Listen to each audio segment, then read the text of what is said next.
Yeah, let's do this thing, guys. Roundtable time. Season 3, episode 1. The kickoff. Is DJ in the house tonight? No, he ran out of toilet paper, so he don't want to smell his boo boo. Oh, let's do it, guys. Season 3 kicks off now. Take it off, 1980. All right, guys. This is season 3 of the Roundtable, guys. We got a lot of news going on. We got my Cowboys family in the house who works hard every day, every single day, guys. Dallas Cowboy football news is also in the house, man, with his 2 cents on the Dallas Cowboy 2020 free agency moves, cuts, whatever you want to call them, guys. It's been a long time since all the 3 of us. I wish it was 4 of us, but it should be 5. With the exception of 5th quarter Cowboys. Couldn't get him on the scene. He's a hard-working guy. He works weird hours, so we couldn't get him in the house. We tried our best, but we just couldn't get him. But you know what I'm saying? This is good enough right here. A piece of the round table is better than no round table at all. So without further ado, my Cowboys family, Dallas Cowboy football news, whoever you guys want to talk about first, we can go down the list. However y'all want to do it, man. Y'all run in. I'll back y'all up. Let's start with Amari Cooper. Let's say one quick thing. I know you said on your thing earlier, just so everyone knows, Snacks is currently, there's interest for Damian Snacks Harrison, one tech. Right now, the Cowboys are looking into getting him. I know you said it earlier on your preview for this here, DCFN. I just wanted to say his little eyeball emojis were in Twitter. Kind of Snacks watch. Yeah, that means any moment that could happen. Keep that in mind, just in case. Okay. Just want to. Hey guys, real quick. That's my football news before you go. It's done, guys. It's official. No, it's not. He's on Twitter. And he said he lives in Dallas already. He's posting little emojis. He's saying, "I already live in Dallas." I thought you said it. I thought I saw a thing there. He just said it now. Okay, all right. So he's coming. It's just a matter of when, I think. Okay. Cool. Let me get this real quick, guys. Glad to have everybody. Bless everybody on the panel. Bless everybody in the comment section. People still coming in steady. On my side and my Cowboys family side, guys, we're going through some tough times now, and I want to thank the NFL, Dallas Cowboys and NFL, for giving us something to talk about, giving us something to get away from the reality of this virus, this coronavirus that's going on out there. It's very, very serious. It's people are dropping like flies all over the world, and I just want everybody to stay safe, keep an open mind. Be mindful of people around you. Be mindful of the elderly and the young, the babies, the kids, and just keep yourself safe, sanitize, and quarantine, whatever you got to do. If you go out, wear a mask, things like that. But thank God for the NFL. We got something to talk about. Cowboys, we got a lot to go over with the free agency and all the frenzy and the cuts and the releases and the signings and stuff like that. So, football news, go ahead. I'm sorry, y'all. Go ahead. Let's get started with Amari Cooper. I mean, it's only right. Number 1 wide receiver, getting paid number 1 money. 1980, my Cowboys family. MCF, what was your reaction when Amari Cooper got that extension? Because it took him a long time. He was on that open market a long time. The Washington Redskins, were bidding on him, offered him $120 million. Amari Cooper said, I'm staying right here with the star on my helmet. I'm staying loyal to the Dallas Cowboys. What was y'all's reaction to Amari Cooper? So honestly, so when he first hit the free agent market, I spent all day pissed off. I was pissed all day. I'm like, Cowboys, you fucked up. You already started things off on a bad note. Like, what are we doing here? And right as we went live, he got locked down and we saw the numbers. And the fact that, like you said, Washington tried to take him and one of his biggest reasons was, no, he wants to stay with the winning team. That says it all to me. Amari Cooper, to him, he wants to be at a place where he can complete. He wants to ball hard, and he's here to play. So he put up these types of numbers this past year, even with all his injuries and missing a few games and being out. So honestly, I'm hopeful that, the Cowboys made a good investment, considering that otherwise we basically got a first-round pick for a 1.5-year rental, which wasn't smart. A top dollar. Yeah, I know you're going to talk about it more, but the breakdown of his contract favors the Cowboys too. So this is like a win on top of a win on top of a win. And I'm just excited that we finally can kind of calm down a little bit about the receiver spot, considering it's not just Cooper. It's the guys underneath him that I'm excited about too. So just good times in Dallas. And I'm just glad the Cowboys, at least didn't, mess around too much with his contract, Yeah, I mean, I agree with everything, what everyone's saying. I mean, I was highly pissed off that we even allowed him on the free agent market. But in the end, they had something probably already kind of getting worked out, as kind of figured, waiting for the CBA to drop. And the key here is, yes, it was $2 million less per year, average per year. That's a big. We're muted on our side. Are we? Oh, wait, I'm sorry, guys. Shoot. Sorry. All right, we're back. Sorry, guys. I was muted on my other side here. But Fiance made great points there, baby. Real quick, what was the real rehashing of that real quick, if you could? I'm sorry. I wanted to say for our channel too. I know. I just long story short, really, I was pissed off all day about the Cooper thing, but it was a really well done deal by the Cowboys, and I'm just glad that our receiver position is kind of locked in for the next few years, considering who we have as our top receiver and who we have behind him. So, and just excited to see the future of our Cowboys, and that the Cowboys didn't mess up their first round trade deal. The first round, year and a half rental at top numbers, top dollar. That would have been a big waste. I agree with what you said. I agree with DCFN said. Again, like I was saying, the fact that he went $2 million cheaper to me tells me, a couple of things. They had a deal kind of worked out, just waiting for the CBA to drop. But the bigger thing is, I think the little details, like state taxes in Texas compared to Maryland, like these things that it equals out the deal in the end, And again, in the end, like Fiance said, it's a very team friendly deal with a new cap, expanding to 40 million next year, another 40 after that, estimated. This is why we can easily absorb his contract and others. So I was very happy about that pickup. Very happy, and that's a big next step to making sure we secure different pieces to our puzzle that we have to get ready before this draft comes and free agency even, right? So it was great. I'm so happy we got him. Like Fiance said. Nice try, Redskins. Yeah, fuck the Redskins. Sorry. 1980. Amari Cooper. Everybody hear me? Everybody hear me? Okay. Wow. I was pretty much in the same boat as MCF. I was wondering why the Cowboys didn't go ahead and, get this guy up. You know how Cowboys like to let time and linger so they can keep their name out there, keep us talking, keep us guessing on our toes. And that's one thing that they've been good at for years and years and years. And I knew it was going to happen. It was just a matter of when. And they finally did it. 5-year, $100 million deal. I've always supported Amari Cooper. There's been some things about Amari Cooper that our fan base has been kind of iffy about. But overall, Amari Cooper is a damn good receiver. His number, what he had, 79 receptions, 1,189 yards, 15.1 average, 8 touchdowns, which was tied for ninth in the last season. The games that Amari Cooper is, I always say, one of the best route runners in the game. He can make a quarterback look good. And he's the guy that we need on this team, along with Michael Gallup and others. You know what I'm saying? We need all these puzzle pieces to come together to make this offense great.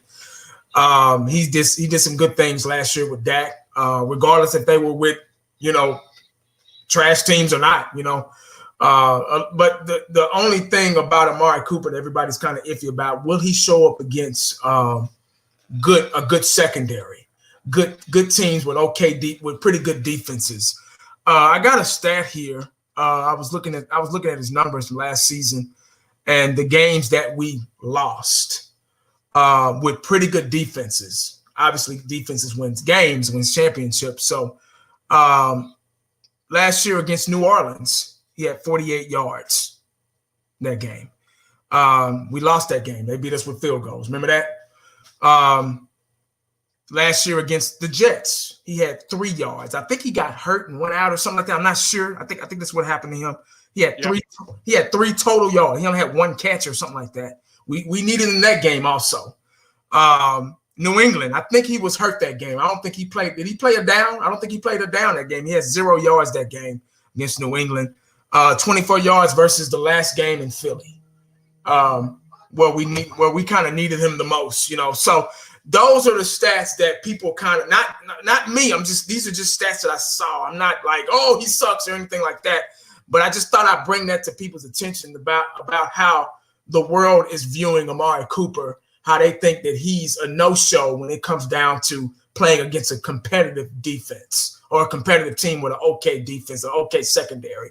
But overall, I like the pick. I like the pickup. I'm glad that we went ahead and signed him, put the stamp of approval on him, and we can move on with this two receiver. Him and Gallup together is a really good team. They did really good last year. So hopefully they do something with Dak. I mean, who knows what they're going to do with that situation. But I feel pretty good about the Amari Cooper signing. I agree 100% with it.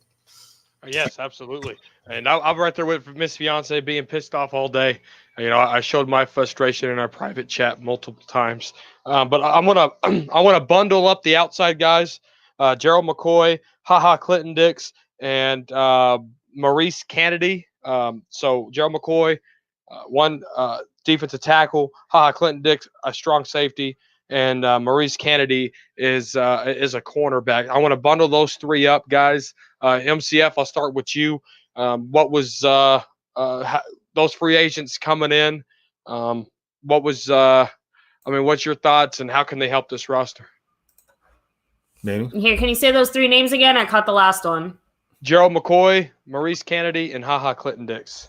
Okay, so honestly, not gonna lie, Kennedy just seems like a special teams, extra body type of guy. I mean, not expecting anything crazy from him, but he had a good guess. grade in PFF and that kind of stuff. So if you're looking at analytics, it tells me it's a Mike McCarthy kind of trying to use some analytics move there, and for depth at cornerback and special teams. Which again, special team needs all the help that it can get. So I'm John fine Fossil with anyone there. who can help improve it.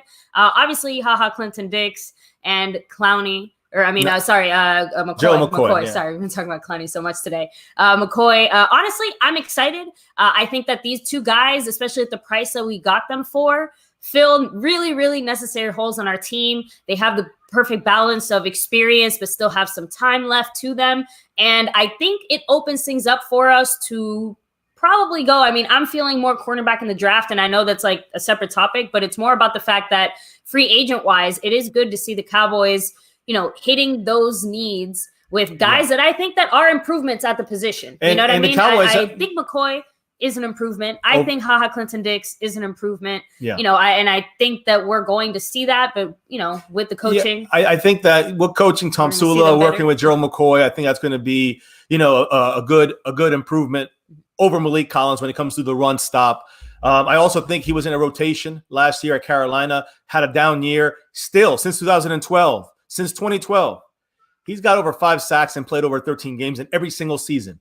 So this guy is Iron Man. He's going to be out there. He's going to get that run stop. Malik Collins never held his gaps, made it harder for the linebackers. That's partially the reason why we broke down in the run game, especially interior. So Gerald McCoy is bringing us a need that we didn't have with Malik Collins, and he also brings you some of that pressure, that pass rush. And then you look at Clinton Dix. To me, even though I'm not going it's the best deal in the world. We could still go first round at safety if we really wanted to. I still believe it's going to be C.J. Henderson if we stay at 17 and don't trade down. But it's still, even though it, like Fiance said, it definitely makes the draft a little easier. You can still draft guys in the first, second round behind some of these guys, these spots, because they'll be. I think you could do this, but I'd rather see it done at a spot of immediate need. So to me, cornerback C.J. Henderson would fall in that. But I know we're talking about the free agents. Yeah. But Clinton Dix is an improvement over Jeff Heath. For sure. And that it goes for coverage in the zone. That goes, listen, he can't tackle. So we're going to see the similar situation with Xavier Woods and Jeff Heath. You're going to see it with Clinton Dix. He's going to whiff a lot of times. But when he does square you up, once he grabs you, he gets you down. And the other thing with him is that coverage-wise, he's not, he can play, he can take over a role, and it's not Jeff Heath. It's not necessarily Jeff Heath's role. It's Byron Jones's role of covering the tight end. That's going to be his role. Also, the Jordan Lewis role of covering the running backs out of the backfield. I think you look forward to those two things happening with Clinton Dix, and that's what you want. That's an improvement over Jeff Heath.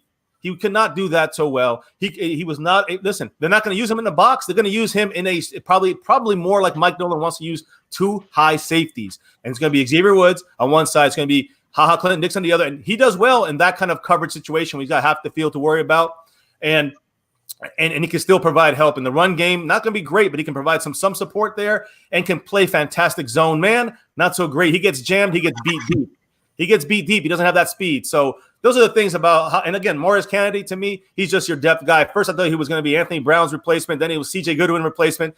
We got both those guys back. So he's just a nice depth guy. And we'll see what comes out from him. I like what we've done so far. I'm looking forward to see if we get Snacks or DeAndre Poe or one of these guys to get that one tech so we can then focus on cornerback. And there are some guys, the guy, what's his name? Pierre Desir from the Colts, who just got released, an option there at cornerback. Just saying, we can get all our spots kind of temporarily filled and squared up and go into the draft ready to rock and roll. What my concern, though, with HaHa Clinton-Dix is when he was a Redskin, we torched him pretty bad. I mean, his coverage, I mean, like MCF just said, you know, anybody gets behind him, we're screwed. And my take on HaHa Clinton-Dix is it don't mess up your draft strategy. You can go get strong how far Delpit is going to fall, Xavier McKinney, how far it's going to fall. You know, you talk about CJ Henderson, the Florida Gator.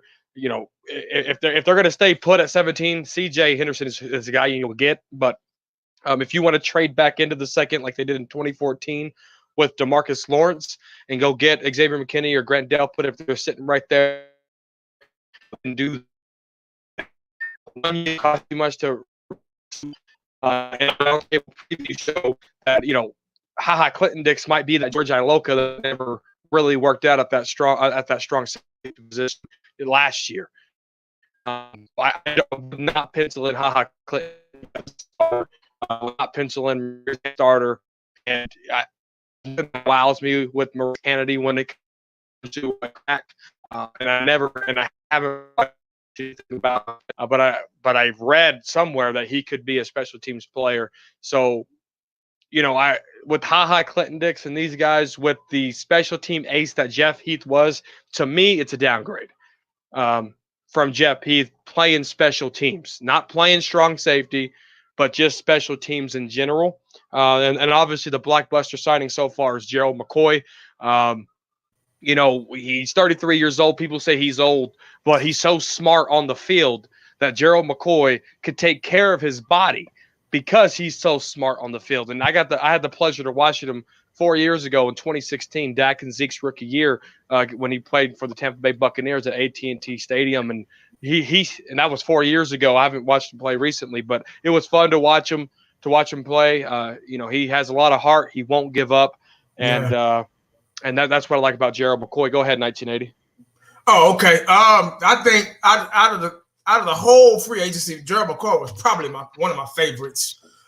This is a guy that we've all been looking for in the middle. We've all been looking for that beefy, what y'all say, bacon eater type guy. Somebody that can clog up the middle and cause disruption. Let's see.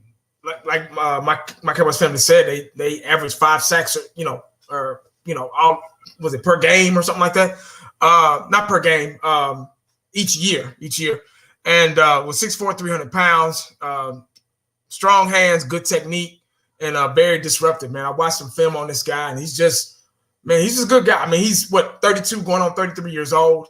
And like I said, he's been Dallas Cowboys Football News said he's been taking care of his body, taking care of himself really good. And I think we can make something with this guy. I would love to see him in a 3-4.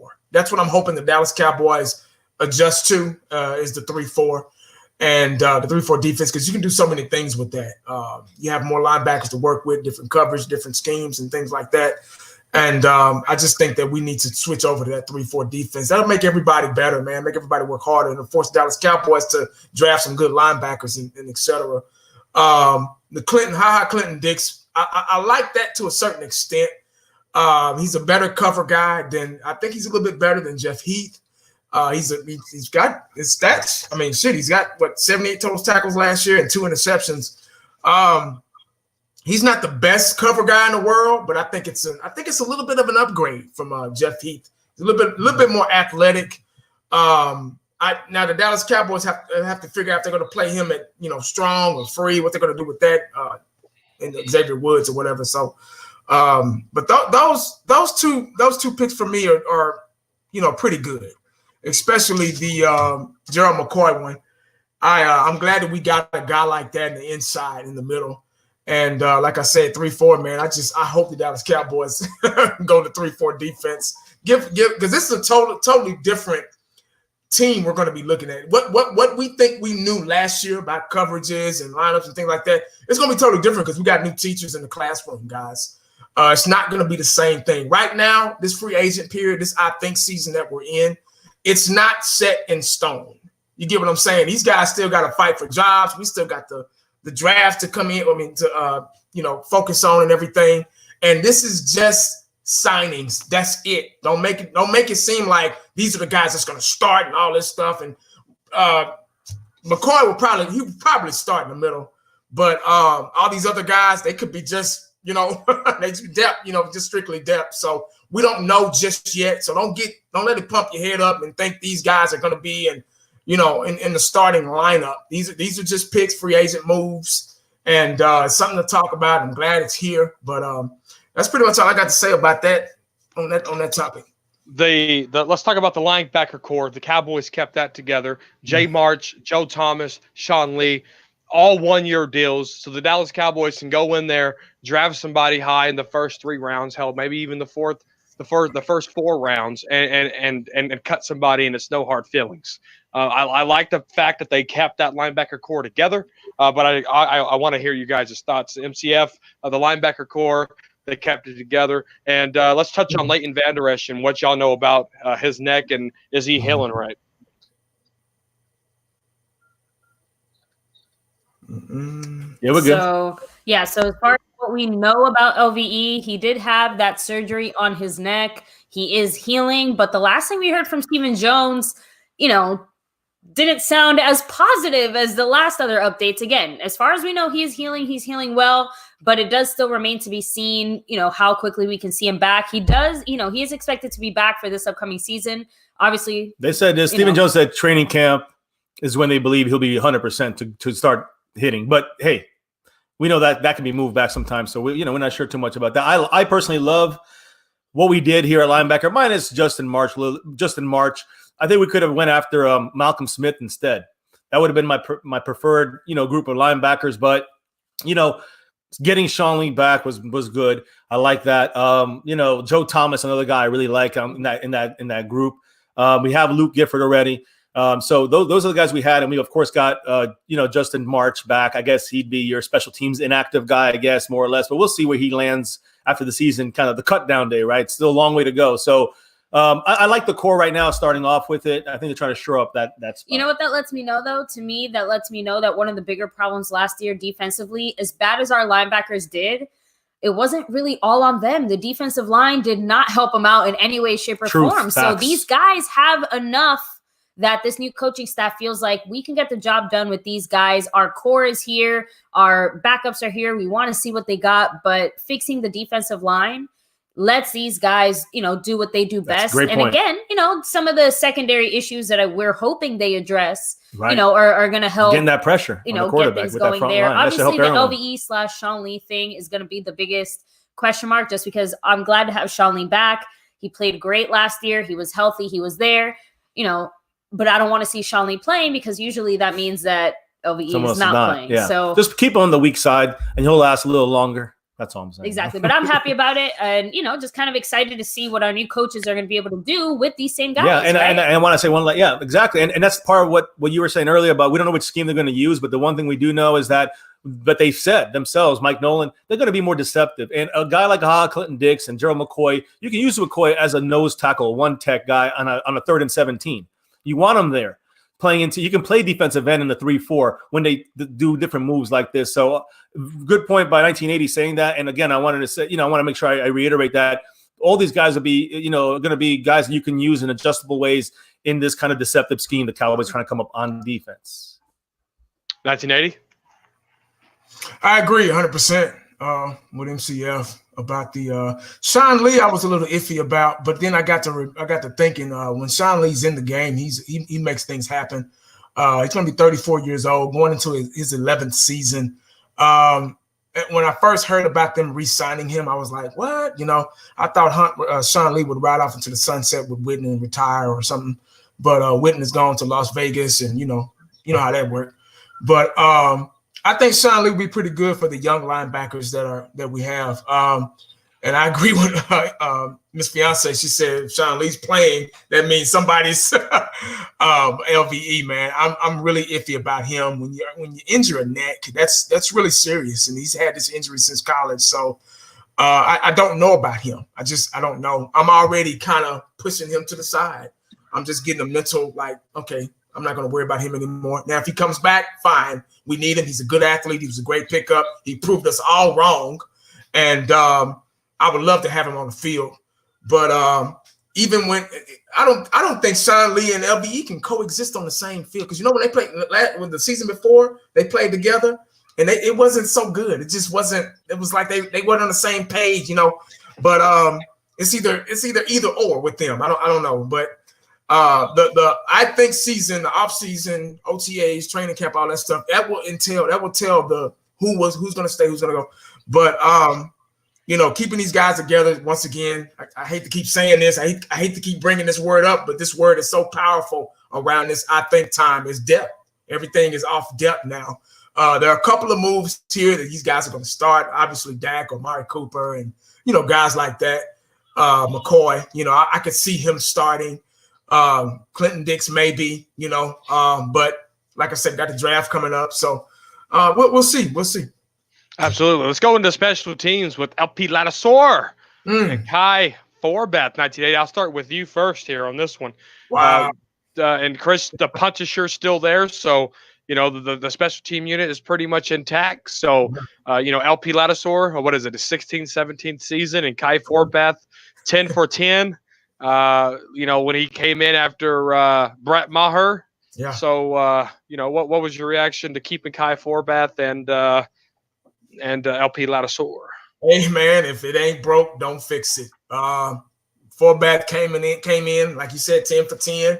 He made field goals. He produced. He made things happen for us last year, and that's what we need. We shouldn't have to worry about when it's special teams time, when it's kickoff time, kick return, especially field goal time. I could go to the refrigerator and get something to drink and not have to worry about it, like Chris Bonniall used to do back in the day in the Super Bowl days. I should be able to just go somewhere. But, hey, they made it. Oh, okay, cool. That's how comfortable we should be with a kicker. We should be able to walk away from the set, go get some popcorn, some beef jerky or something, and come back and be like, oh, shoot, hey, he made it. Oh, okay, cool. But that's it, man. 16, 17 seasons. Hey, man, if it ain't broke, don't fix it. If you got to do one job, hey, if he's good at it, let him do it. You know what I'm saying? So it is what it is with the special teams. That's a tough bunch.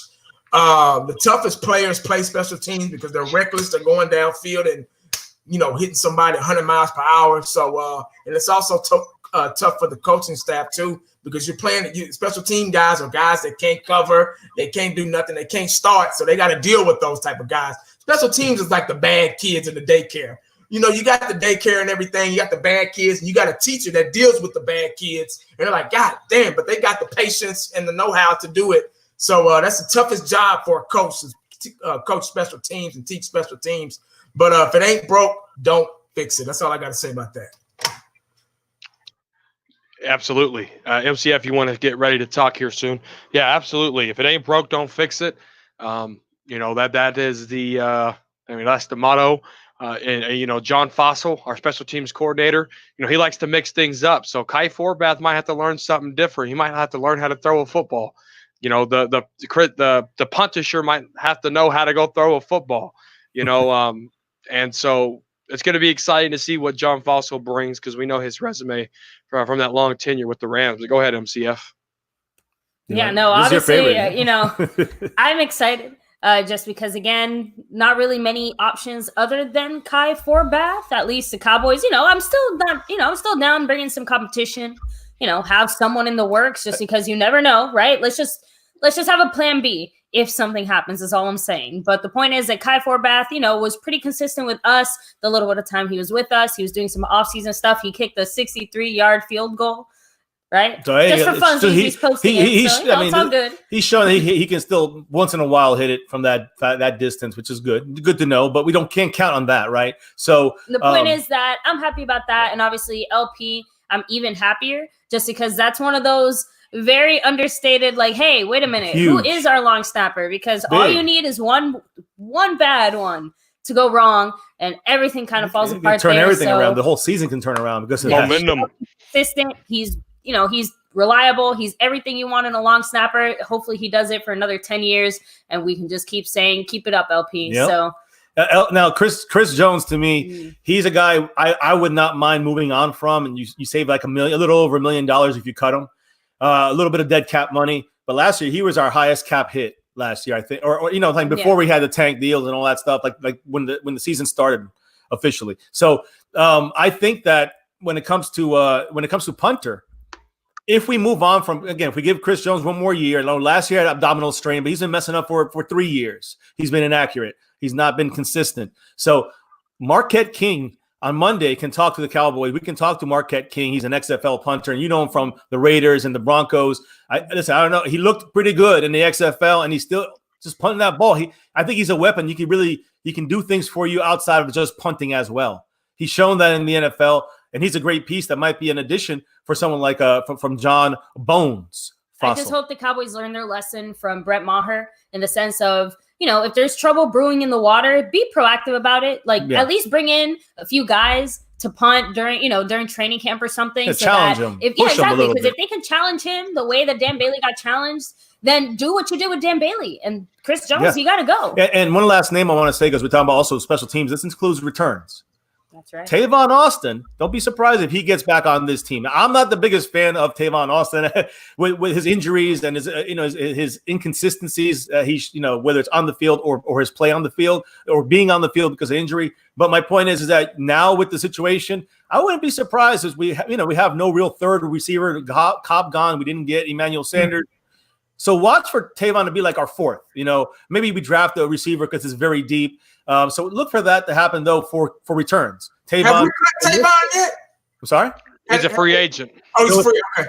Still a free agent. Yeah. So look, just throwing that name out there because we're talking about special teams. Because I don't want to see Tony Pollard returning everything. We're going to be using him. I think we're going to use a lot of Tony Pollard on offense. Yeah. Let's get him for offense. Don't use him on returns and punts and kickoffs. No. Let's get Tavon and just use him there. You know what I'm saying? If you have to, probably get him for cheap. Anyway, he's nobody's getting it. No one's asking for him. So we can bring him back for cheap. Just doing returns, I don't know, just an option. Yeah, I feel you. I think Tavon, if he could have stayed healthy, and the Dallas Cowboys just didn't know how to use him. We didn't use him right. I don't know. He's a speedy guy, explosive guy, but he just stays hurt. He's so fragile. But you make a good point. But they'll probably pick somebody up in the draft. Who knows? But I feel you on that one. Go ahead, absolutely. Let's bring a little bit more offensive pieces back in here.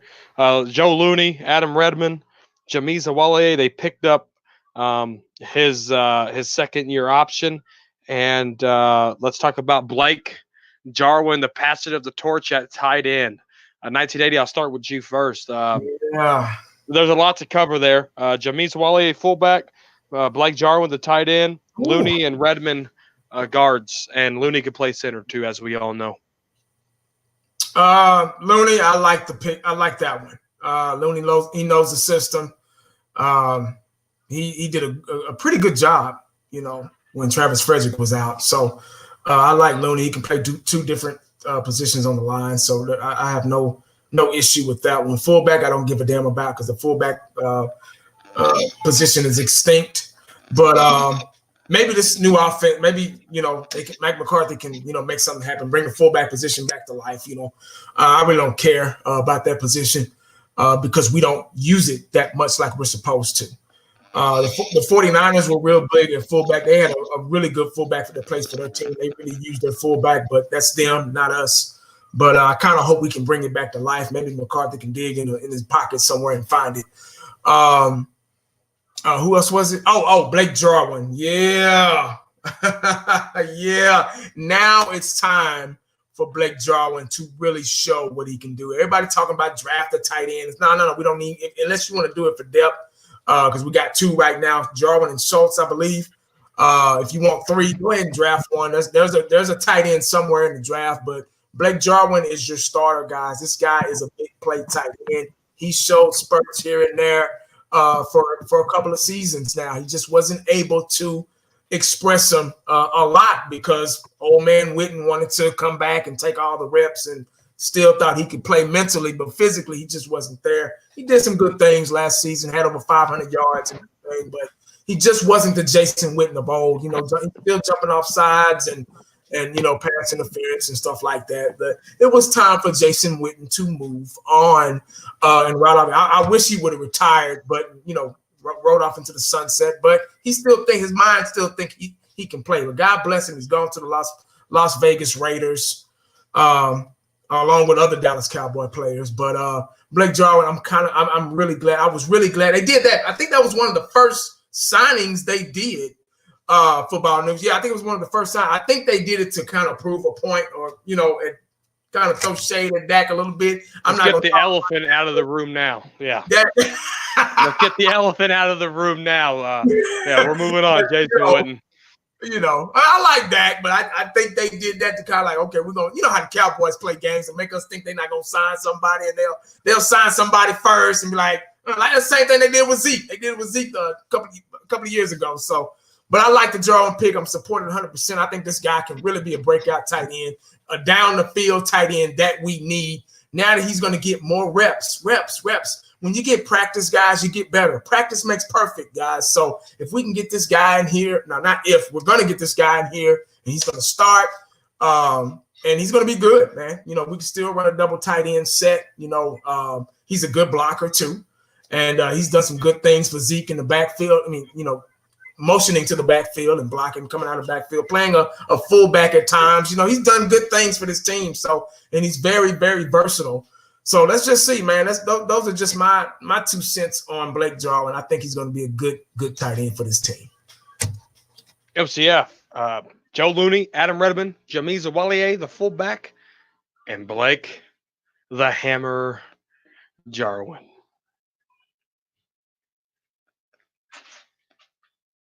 Yeah, maybe. I guess here we'll start with the O-line. A lot of names. Let's start with the O-line. Yes. Joe Looney, solid backup. Glad to have him back. He stepped up in a pretty big way. Yeah, he's not Travis Frederick, but he stepped up in a big way. Much love to him. You know, covers. I think gets 2 positions in there, 2 for 1. I don't like him at guard. I like him at center though. Did a great job replacing Frederick. Depth. Just depth. Not really excited about him, but just glad that the Cowboys are still, making sure to prioritize the O-line. Connor Williams, Connor McGovern. Those are your 2 guys at that guard spot. And Adam Redmond's he could play center too, I think. So you got a lot of flex in there with these guys. So yeah. Yeah, but the 2 guys obviously that are a little more exciting, you have to admit, are Blake Jarwin. Just really excited that we finally get a chance to see him shine behind no one's shadow. He is the guy. This contract just proves he's the starter, right? Like they're paying him like a starter. They're treating him like the starter.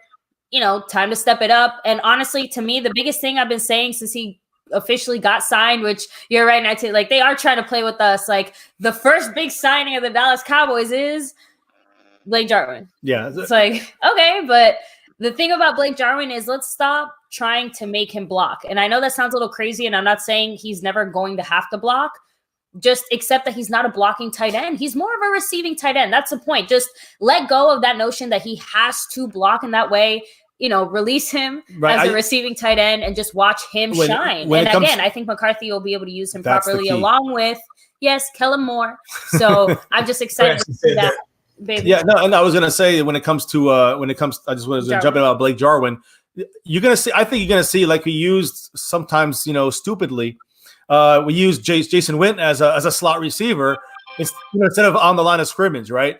I think you're going to see more Blake Jarwin as a slot receiver with Mike McCarthy utilizing him properly. That's kind of expanding what Fiance was saying, and seeing less of the need to block. You bring in, maybe a Dalton Schultz or his replacement to go on as an inline blocker there. In my opinion, that's what Schultz is better at. If you're going to need that extra guy, but again, or you can even go offensive line if you really wanted to, and if you want to get big. But my point is that you can always put Blake Jarwin in the slot, and he could be your 4th receiver in the West Coast offense. McCarthy's going to be leaning on that. He's going to try to use things, go through Zeke in some ways. He's going to lean on the passing game. And anyways, but again, and the last player was Jameez Olawale. Yeah, so Olawale to me, So we don't have Jeff Heath anymore. He's over with the Raiders. I think that Olawale was brought back because of the fact that he was a key guy on special teams last year. He stepped it up in a big way when Jeff Heath was out and missed that time even on special teams. And to me, he's kind of like the Jeff Heath replacement on special teams. You understand what I'm trying to say? Like I think he might be the guy who kind of has a little bit of experience, a little bit of leadership. He stepped up in a big way last year. And obviously they liked something in him. And the only thing he did other than like exist maybe 5 times throughout the year in the offense because he didn't do anything was play special teams. So to me, that's the only reason why they could have brought him back. I also think I hope we do get to see him a little bit in the offense.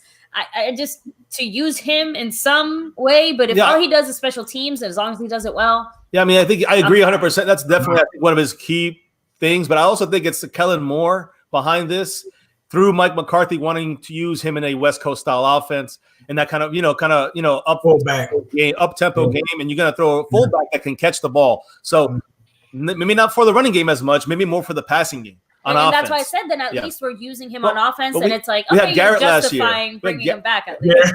That's why using him. And that's what I'm saying. I agree 100%. We're going to use him hopefully better than we did last year. And I don't know if that's all Kellen Moore's fault. I think it was Kellen Moore that is the one that pushed for him, in my humble opinion. And I think he was just like phased out of the offense. You can see that. I mean, we had one big play to him, and it was failed against the Giants week 1, and then we kind of never used him again. He disappeared. Well, Mike McCarthy's system, you look at the fullbacks, Kuhn is the most recent one that comes to my mind. Mike McCarthy uses fullbacks. And when you have a full I don't know if you guys play a lot of Madden or not, but Jamiza Walier, he's a secret weapon on Madden. I mean, you give him a fullback dive. I've ran 99-yard touchdowns with him.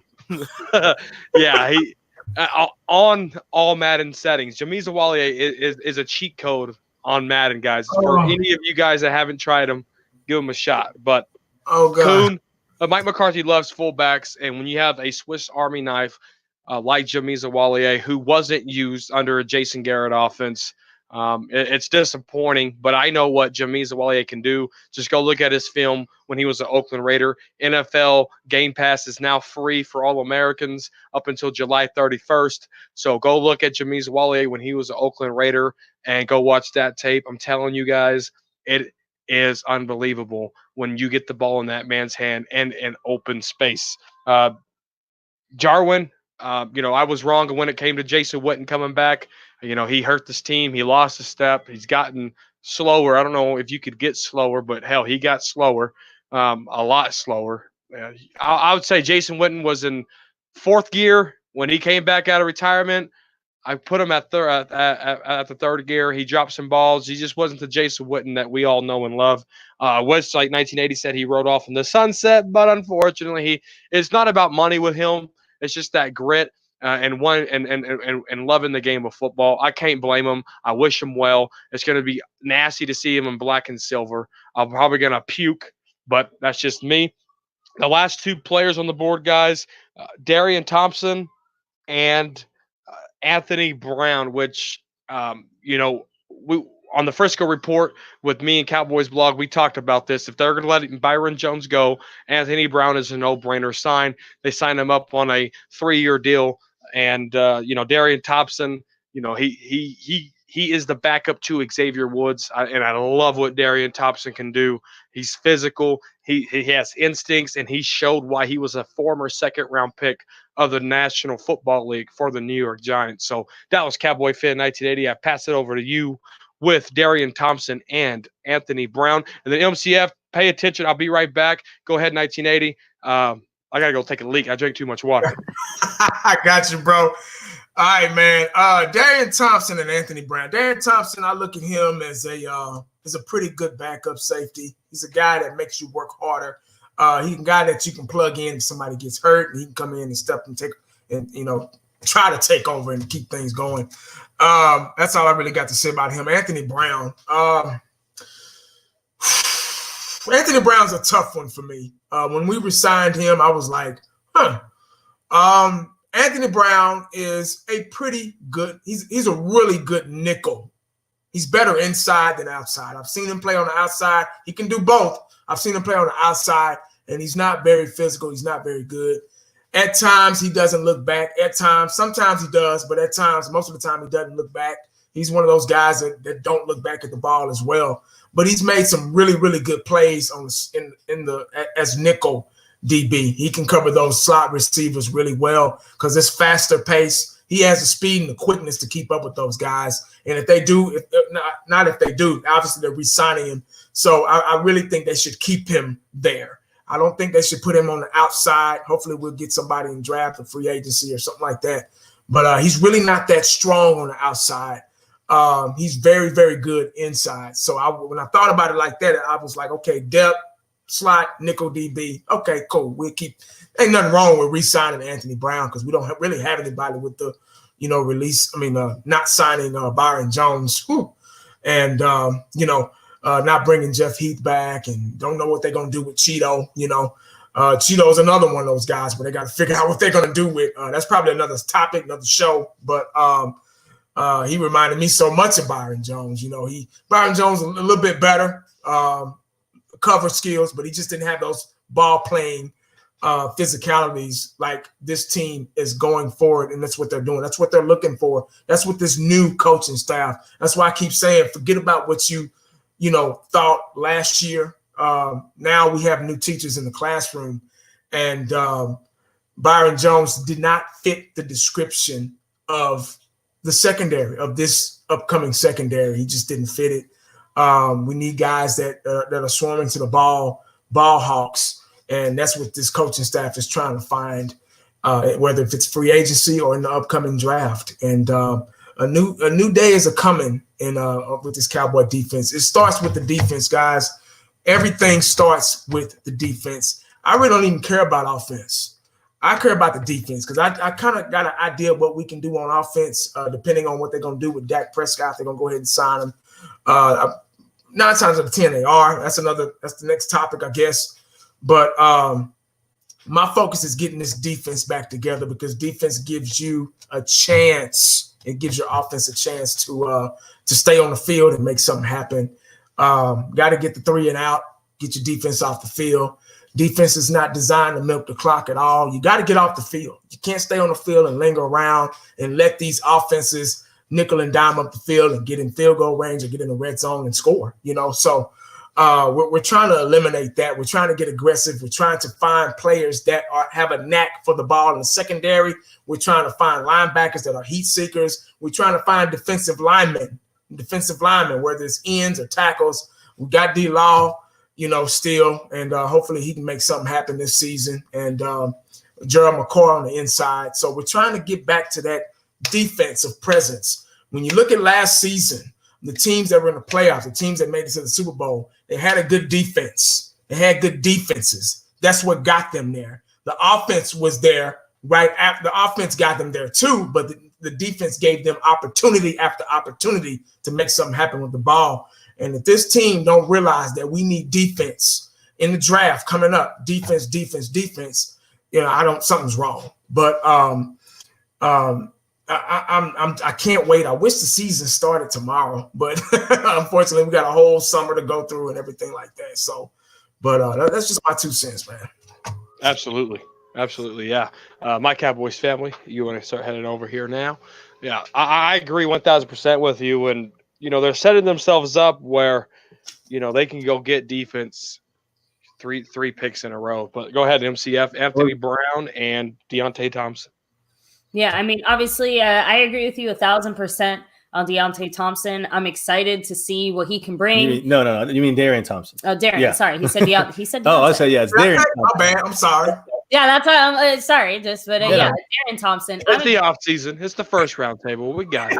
It's the kickoff, Joe. It's the kickoff. Oh, so and I messed up earlier with Connie because that was literally the last name of the player we were just talking about before that. So the point is that I'm excited about Thompson.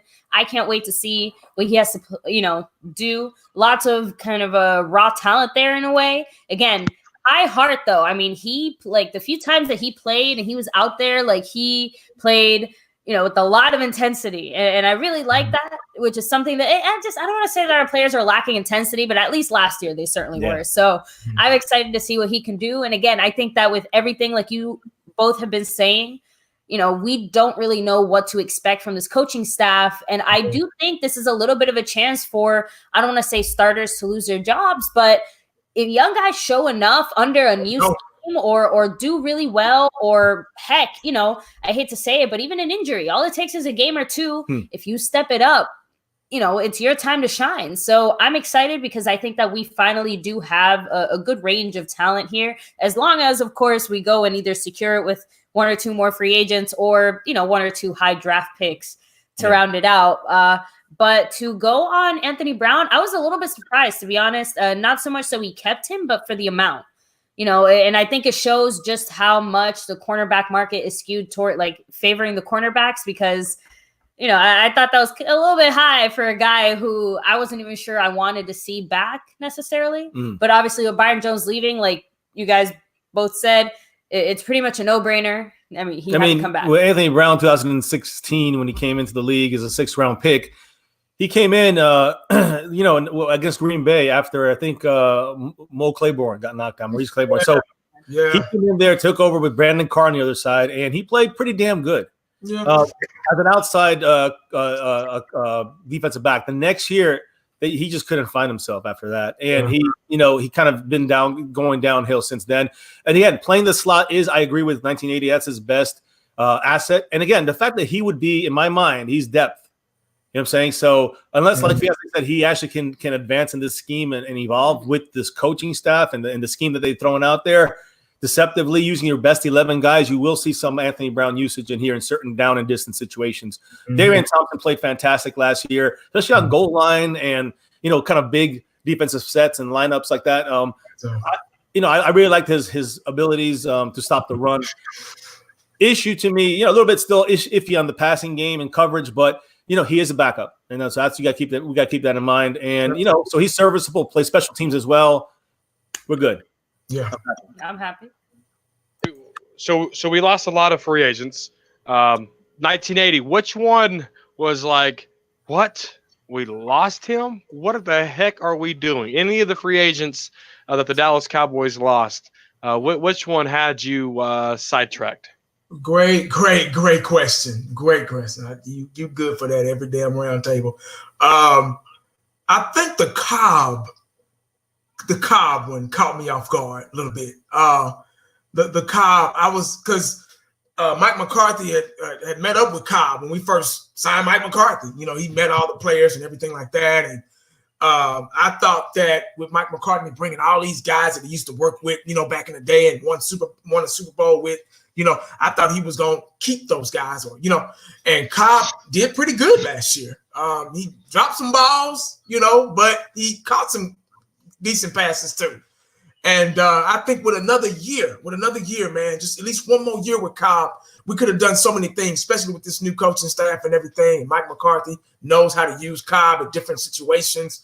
I really, really thought that I was really shocked. I was like, no, they can't. Y'all got to get him back, but I don't know. Maybe they think they can find another Cobb in the draft or, I don't know, man. Shit, how old is Cobb? What is he, 30, 31, 32? Anybody know? Randall Cobb. Not sure. Randall Cobb is 29 years old. 29. Okay. Well, we could have got at least a year or two more seasons out of him. He's just a slot receiver. He was really, really flashy on the inside. He really could move the chains, man. He was really a big third down guy for us. He really was, man. And because Witten used to be that guy, but he kind of fell off and everything. Witten just couldn't break away, like he used to and move the chains. And that's what Jarwin is here for. Thank God. But Cobb, he was really a chain mover. He was that last line of offense that we needed, somebody that could get open. And he just had that knack and an ability to get open. And I don't know if it was a money situation, if he wanted more money or whatever. But maybe that's what it was. That's the only thing I can think of because he was a hell of a slot receiver. I thought he wasn't the greatest of all time or the best or anything, but I think with another year with Dak and everything, they would have really gelled and been here, and really could have got some things going. But with his experience and know-how, especially in the red zone, but they decided to go in another direction. So I guess we just got to be okay with that. And that was one of the ones that really threw me off guard. But I think that was the only one. Yeah, Cobb was the big one that kind of took me for a loop. No, I agree 1,000% because, they're all smiles after the press conference. Mike McCarthy even points them out. That 20-year-old kid that, we did, and it was a sidetrack of him not coming and being a part of this Dallas Cowboy organization. Now, you can upgrade there. I'm all about Henry Ruggs out of Alabama. That is your prototypical slot wide receiver. If they want to go get him in the second round, then they can go do that because Henry Ruggs from Alabama will take the top off in that slot. He's just a prototype slot wide receiver that is dangerous. But yes, Randall Cobb was the one. Byron Jones, what's expected. Little sidetracked on Jeff Heath, not going to lie. Yeah, Jeff. Not going to lie. The Jeff Heath one was like. But he was a team guy. He was a guy that showed up. And Cleveland Brown in the comment section just kind of, threw me up to speed. But I'm sorry to cut you off, but he was go ahead. He was a team guy. He was a guy that showed up every day, whether he was hurt or not, and showed up in practice. He was the Bill Bates. Jeff Heath was the Bill Bates of this team. Same number. Played special teams and everything. Was a sure tackler. Would knock your head smooth off, even in practice, without shoulder pads. So he was just that clumsy go-getter that I thought that would always be a Cowboy because he was just a Garrett guy, a team guy, but Garrett's gone, so I'm just gonna say a team guy. And that kind of shocked me too. I was like, damn, Jeff Heath, what? Right.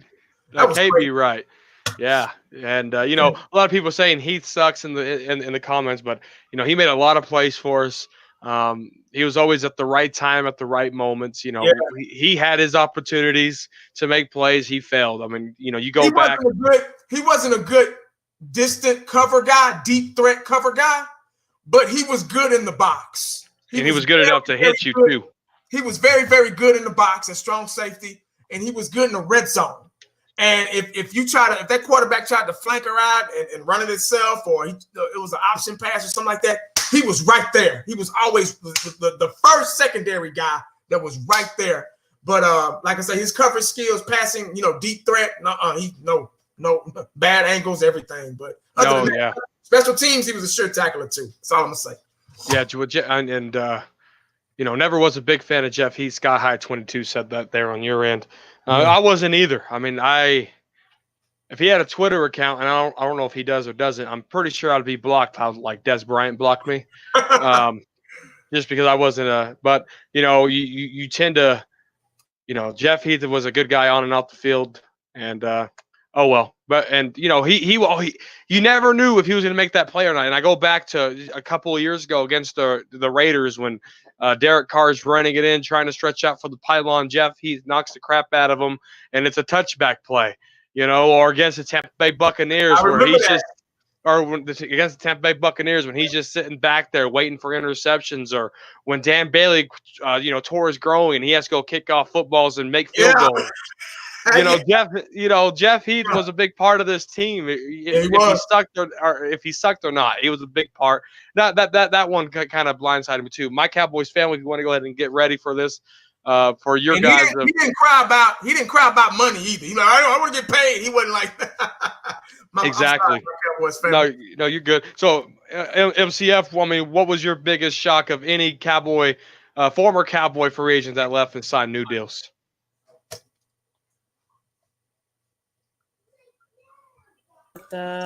So for me, the biggest one, and I know Jeff Heath didn't surprise me as much because pretty much when the offseason hit, we were hearing that other teams were interested in him. And I just knew whatever the price was for Jeff Heath, we weren't going to pay it. To me, the biggest one was actually Cameron Fleming. We don't really have anybody to back up Tyron Smith right now. It's kind of a big question mark, or at least I guess his backup technically is Brandon Knight. Yeah, right now. So right now, Brandon Knight is undrafted rookie last year. The backup for him, and good for him. But I guess that one surprised me just because, like I said, the Cowboys really like their offensive line backups. They like the having a replacement for Tyron Smith, who usually does end up needing to be replaced at least once or twice throughout the season. So I don't know, just that one took caught me off off track. Randall Cobb a little bit too, but I still think Fleming to me was the bigger one, just because, again, putting all of that trust in Brandon Knight to me either speaks volumes to Brandon Knight and his potential, or the Cowboys are about to realize that they done fucked up. So anyway, I'm not going to say too much on this. I agree. Basically, Randall Cobb is the surprise, but when you see what he got paid, it's not that big of a. I mean, I don't mind it. You know what I mean? We can find someone to replace him in a deep receiver draft. Deep receiver draft, but there's this guys in the 5th and 6th round will probably start as a slot receiver for us. Could start. I'm just saying. So we don't have to. We could have Tavon Austin as a temporary backup and a punt returner, that kind of stuff as our 4th or 5th guy. But I'm just saying that's where I think we're going to go in the draft later on. I don't know if I want to spend that 1st round pick on someone as good as Ruggs is that's at 17. I'd rather go defense 1st, 2nd, 3rd if we had to, honestly. And then you can still find a receiver in the 4th or 5th or even 6th, I'm sure. Especially I trust our Chris Hall. Was it Chris Hall? And Will McClay, of course, running that system. For the most part, when they're not listening to Rod Marinelli, they're succeeding. So we shall see. But that's kind of my 2 cents on that. All right. Last topic of the day. The franchise tag got put on Dak Prescott, and we got to talk about this one. And it's funny because I went back 7 months ago of roundtables on my Cowboys Family 1980s channel. I mean, everything that we said's there. And everything we said's there, and and I put this in the private chat. It's crazy where the numbers were 7 months ago. Yeah. We were talking about $28 million a year, $30 million a year, 7-8 months ago, and now we're talking about a $28.1 million franchise tag. It used to be 33, but Big Ben and Kirk Cousins restructured their deals. So if you're going off the top 5 deals, the salary cap for that franchise tag is $28.1 million. And they offered him multiple contracts, and Dak Prescott turned those down.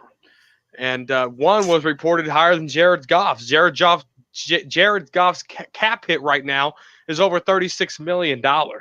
Right now on the Rams, that's why they're losing players left and right. I mean, the Rams are going to be the new Jacksonville Jaguars if they're not careful. And I say that because they put all that money into their quarterback. They're losing core pieces on defense right now. They just lost their running back, and all because they paid their quarterback early. 7 months ago, I said, sign Amari Cooper first. If I was general manager, I would sign Amari Cooper first, and I would franchise tag Dak Prescott, because, you don't know what you could throw a little rock and it'll make a little ripple. If you throw a big-ass rock, it's going to cause a tsunami. And the Rams right now are in a tsunami, and the Dallas Cowboys are just handling a little ripple with Dak Prescott, and they're handling that little ripple the right way. So 1980, I'll start with you. What was your reaction to Dak Prescott getting franchise tagged? Oh Lord, here we go. Y'all know how sensitive this is, man. This ain't fair. You gonna start with me first? Why would you do? Because I might disagree with my Cowboys family. I don't know. I don't know what the future's gonna tell. All right, let me give me a drink first. God damn it. All right, guys. Dak Prescott. Let me run these stats real quick. I got to do this first so I can paint my picture. Okay, let me do this. Paint it. Dak Prescott, guys, franchise tag. 4th round pick in 2016. NFL Rookie of the Year. NFC 13-3. 13-3. 23 touchdowns that year in 2016. Last year, he was ranked number 2 in yards, 4,900 yards. Ranked number 4 in touchdowns, 30 touchdowns. Passer rating, 99.7. Interceptions, 11. Whew, that's a lot to me. To me, that's a lot. But I'm going to explain why he had 11 interceptions. Time to throw per game, per snap, Time to throw. Average 2.8 seconds. Count to 2 for me. Everybody in the comment section, count to 2. That's real quick, isn't it? You got 2.8 seconds average. It's just average, guys. Some snaps might have been longer. Some might have been shorter than that. Who knows? But when I looked at that stat, I was like, well, damn.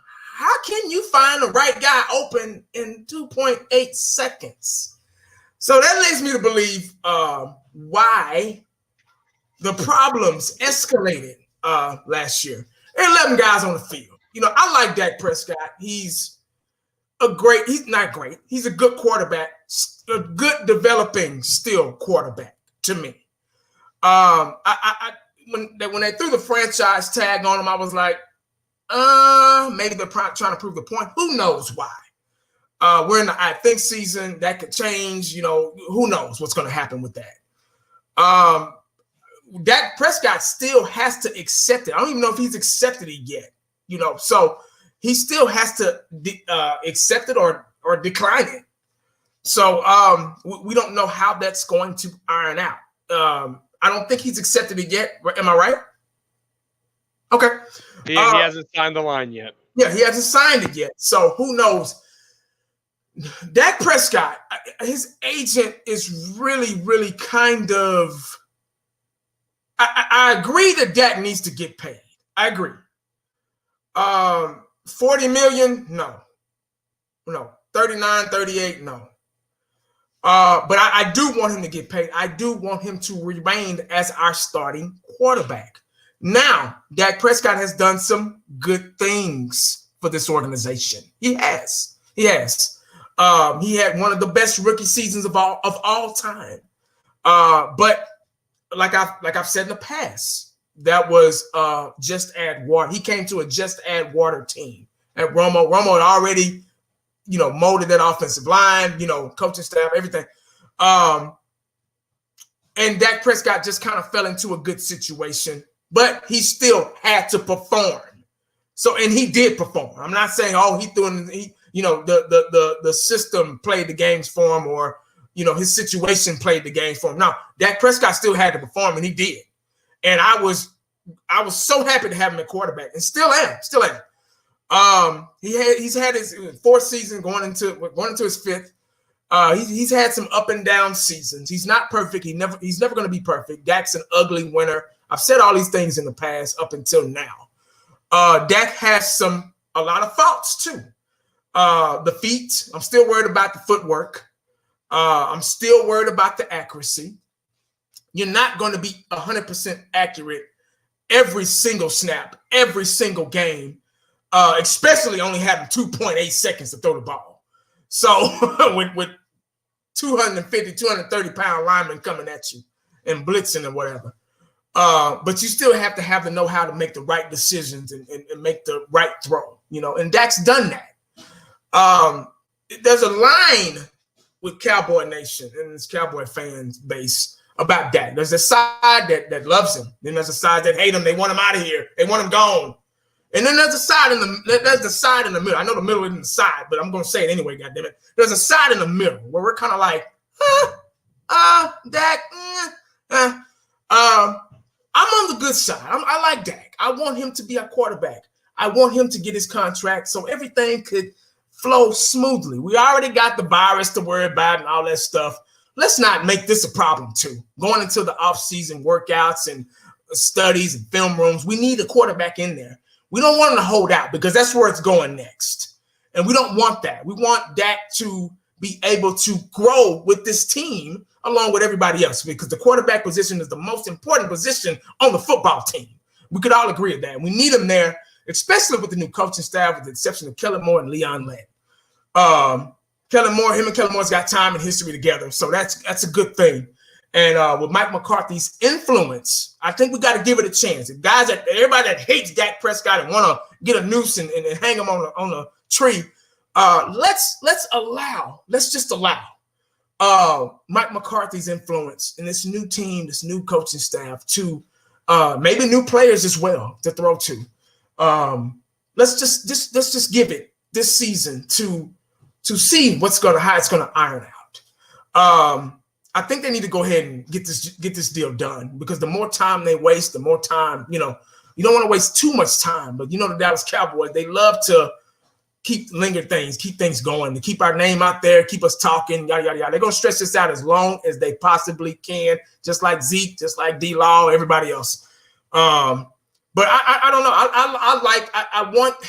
I think they put the franchise tag on him so nobody else could, make a deal with him. Right. You know what I'm saying? Because y'all know Dak is probably right now, his agent is all about that money, and his agent is in his ear. His agents are like lawyers. They're in your ear. They want you to do this so they can get paid. They are lawyers. That's how they get paid. You get what I'm saying? So 50% of this nonsense that's going on is their fault. You get me? And it'll probably be your fault too if you was Dak's agent. If you was Zeke's agent or whatever, so on.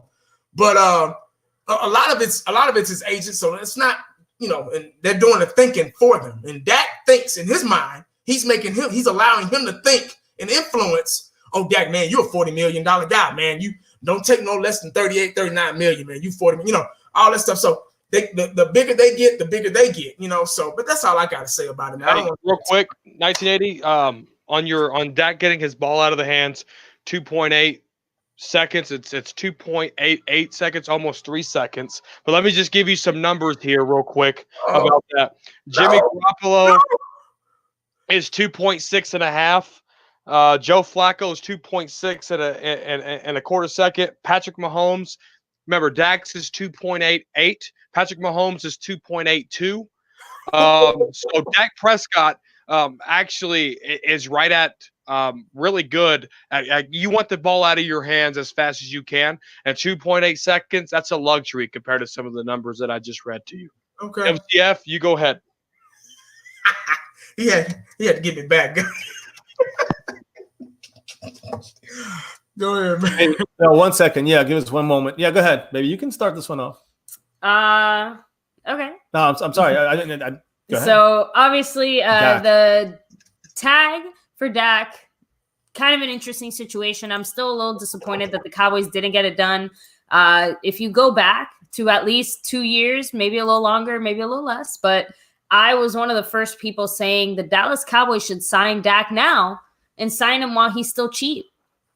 Let's just do it, Cowboys, because look where we are 2 years later in the exact same position, in the sense of whether he plays on the tag this year or not is irrelevant, because he's going to end up the Cowboys quarterback for at least the next 4 years, possibly the next 5. He's not going anywhere. So to me, it's just, let's make it hurt as little as possible. And we've gotten to the point where, you said it, DCFN. Last year, the type of numbers we were talking about were, 28 million, 30 million was a lot. Now 30 million sounds like a luxury. 30 million sounds like a freaking steal.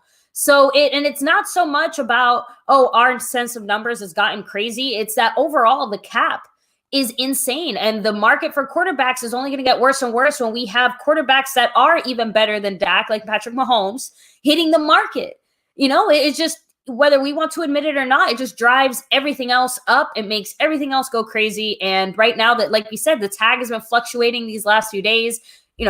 Just when Dak was originally tagged, it was at something like 33 million. I think it worked out to like 31.5 million for him exactly. Just a few days ago, it was down to like 28. Right now, the last thing I'm seeing is like 30.1 million. So I know this number is going to keep changing, and I really don't think Dak is ever going to end up signing this tag. I think the tag is a placeholder. I think it's there just so the Cowboys can work out a deal with him. It interests the Cowboys, and it saves them money right now when we have the least amount of cap space if we sign Dak to a more long-term deal. So no matter what, at the end of the day, we're going to end up saving money overall if we sign him. To me, it's just a matter of, how much. And it sounds like, again, the last thing we heard, the Cowboys and Dak agreed on some kind of a number. Cowboys wanted him for 5 years. Dak wanted 4 years.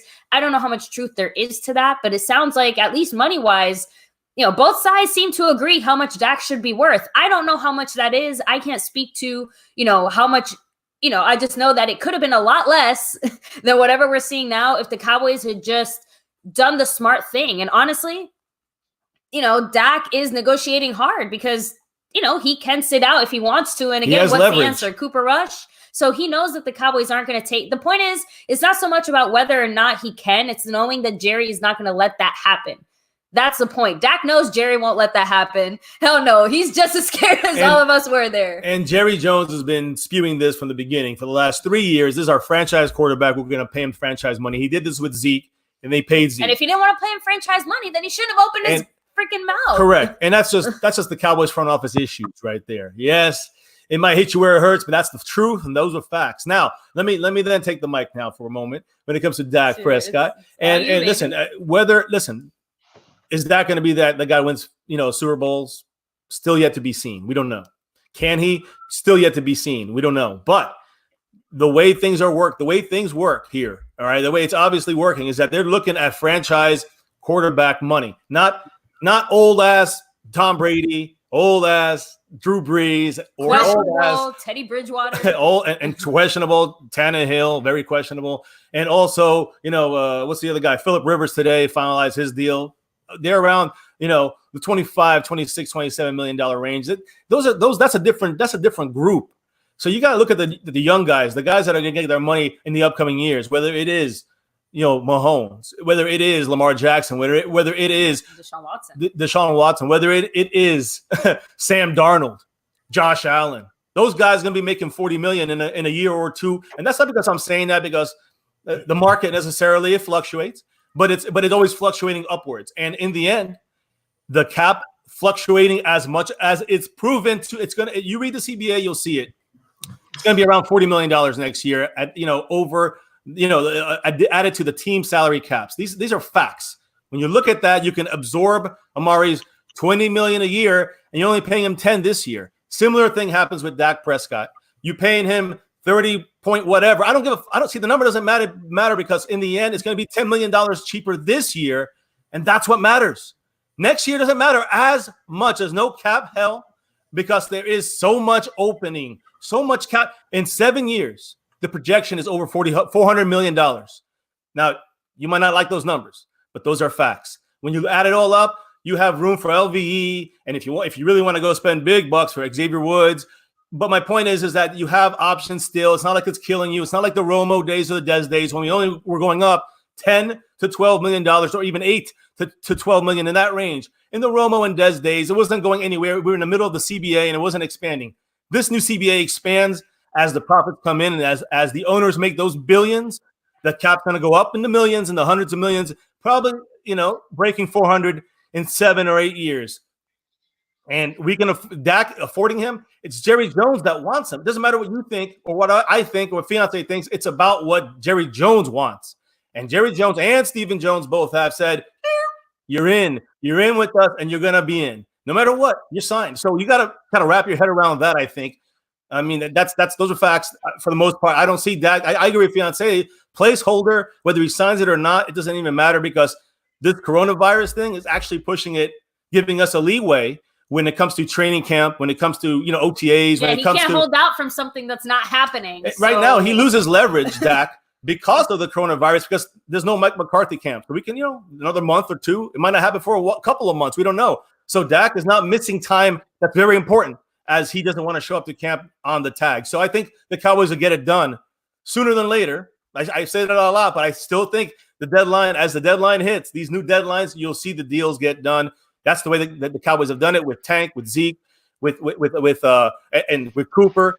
Obviously, that's over the line on Cooper. We'll see how far this one goes with Dak, but I think in the end, Dak is our 4 to 5 year quarterback to go along with Mike McCarthy, to go along with our offensive line that we currently got, to go along with the core of players that we have signed pretty much for the next 3 to 5 years, and we have control of their contracts. So Dak wins the Super Bowl, he cashes in big time, 45 million, 50 million when he hits the free agency or he's about to be a free agent. Yeah. And then that's the other option. That Dak wanted a 3-year deal. Jerry Jones wanted an 8-year deal. Yeah. Now they're down to 4 and 5 million. 4 and 5 year deal. And to add to that, what does that deal look like? The last we heard, they look close to Jared Goff numbers. So guarantees are the other important number. If you want to put a value to Dak Prescott, or if you want to say how much do the Cowboys value Dak? Around Jared Goff's price level. Right. So you don't go lower than that. That's the minimum. That's where we're at right now. So, that's probably where the number is going to fall. We can say what we want, but if the Cowboys are putting him around that level or to that level, that doesn't sound like a team that's, ready to move on or commit, okay with letting him walk or like planning a plan B. And one last thing I wanted to say with Mike McCarthy, who's in control, he wants Dak Prescott there. He said this before multiple times, but also the moves that are being made with Witten gone shows me and Heath gone, even though these are team guys, guess who's running the show? It's Mike McCarthy. So I think that McCarthy, and I know you're going to bring up the running game and all that stuff. I got something for that too. But my point is that in the end, Dak Prescott is going to be the guy who's going to kind of be his success is going to be the focal point of this offense. Hey, football news before you go. Yep. Before you go, I know you can't wait. I know you cannot wait to. I know it, but let me say this one thing. H2O. Remember. There's 11 guys on the field at the same time. You're absolutely right. Okay. Football. All right. So I want to go and rebuttal because that's what the roundtable is. You throw your opinions out there, and it's always open for rebuttal. And I want to rebuttal, and I rebutted 1980 on the quarterback average. I actually sent the link of those numbers, 1980. So if you want to check those numbers out, just to let you know kind of where the other quarterbacks are compared to Dak, feel free. But I want it's funny, MCF, and this is respective. I mean, this is a respective thing, and he brings up what Jerry Jones says, and that's hilarious to me. That's one of the foundations that he uses about Dak Prescott being their guy, but there's reports that came out. Brian Broaddus, when he switched over to 1-0 Fan to 3, he wrote a wonderful article about Jerry Jones asking Jason Garrett and his coaching staff, is Dak really our guy? So if we're going to go off what Jerry Jones says, let's talk about the criticism Jerry Jones does have in place for Dak Prescott. Let's just not look at the big headlines. Brian Broaddus was in that star day in, day out. And Brian Broaddus is well respected in that Dallas Cowboy organization. He was a former scout for those Dallas Cowboys. So Brian Broaddus ain't going to make things up and put articles out there, especially at a new job working for 105.3 The Fan. And if Jerry Jones is questioning Dak Prescott, is he really our guy moving forward? That concerns me. And when it comes to Jerry Jones, and I still can't believe that this is a focal point for MCF's argument when it comes to Dak Prescott, is it's what Jerry Jones says. Jerry Jones said in a bus at the Senior Bowl and said Dez Bryant will be on this football team come August. And 2 months later, Dez Bryant got released. So we could talk about what Jerry Jones said. Jerry Jones says, Jimmy Johnson will be coaching the Cowboys next year, and they're sitting on a panel, mutual parting ways with each other. Well, we could talk about all the things Jerry Jones says, but you got to take what Jerry Jones says with this grain of salt, because he's doing what he wants you to do, and he's reacting the way he wants you to react. And then, it's funny. Miss Fiance brought up questionable quarterbacks, and the first two names they brought up was Teddy Bridgewater and Ryan Tannehill. And last time I checked, Bridgewater knocked the snot out of the Cowboys and won by 1 point in New Orleans as a backup quarterback 1 week to game plan for the Cowboys when Drew Brees went down last year. Questionable quarterbacks. Ryan Tannehill took his team to an AFC championship with a hell of a running back. With one hell of a running back. An average, below average. Dak is average. Ryan Tannehill is below average.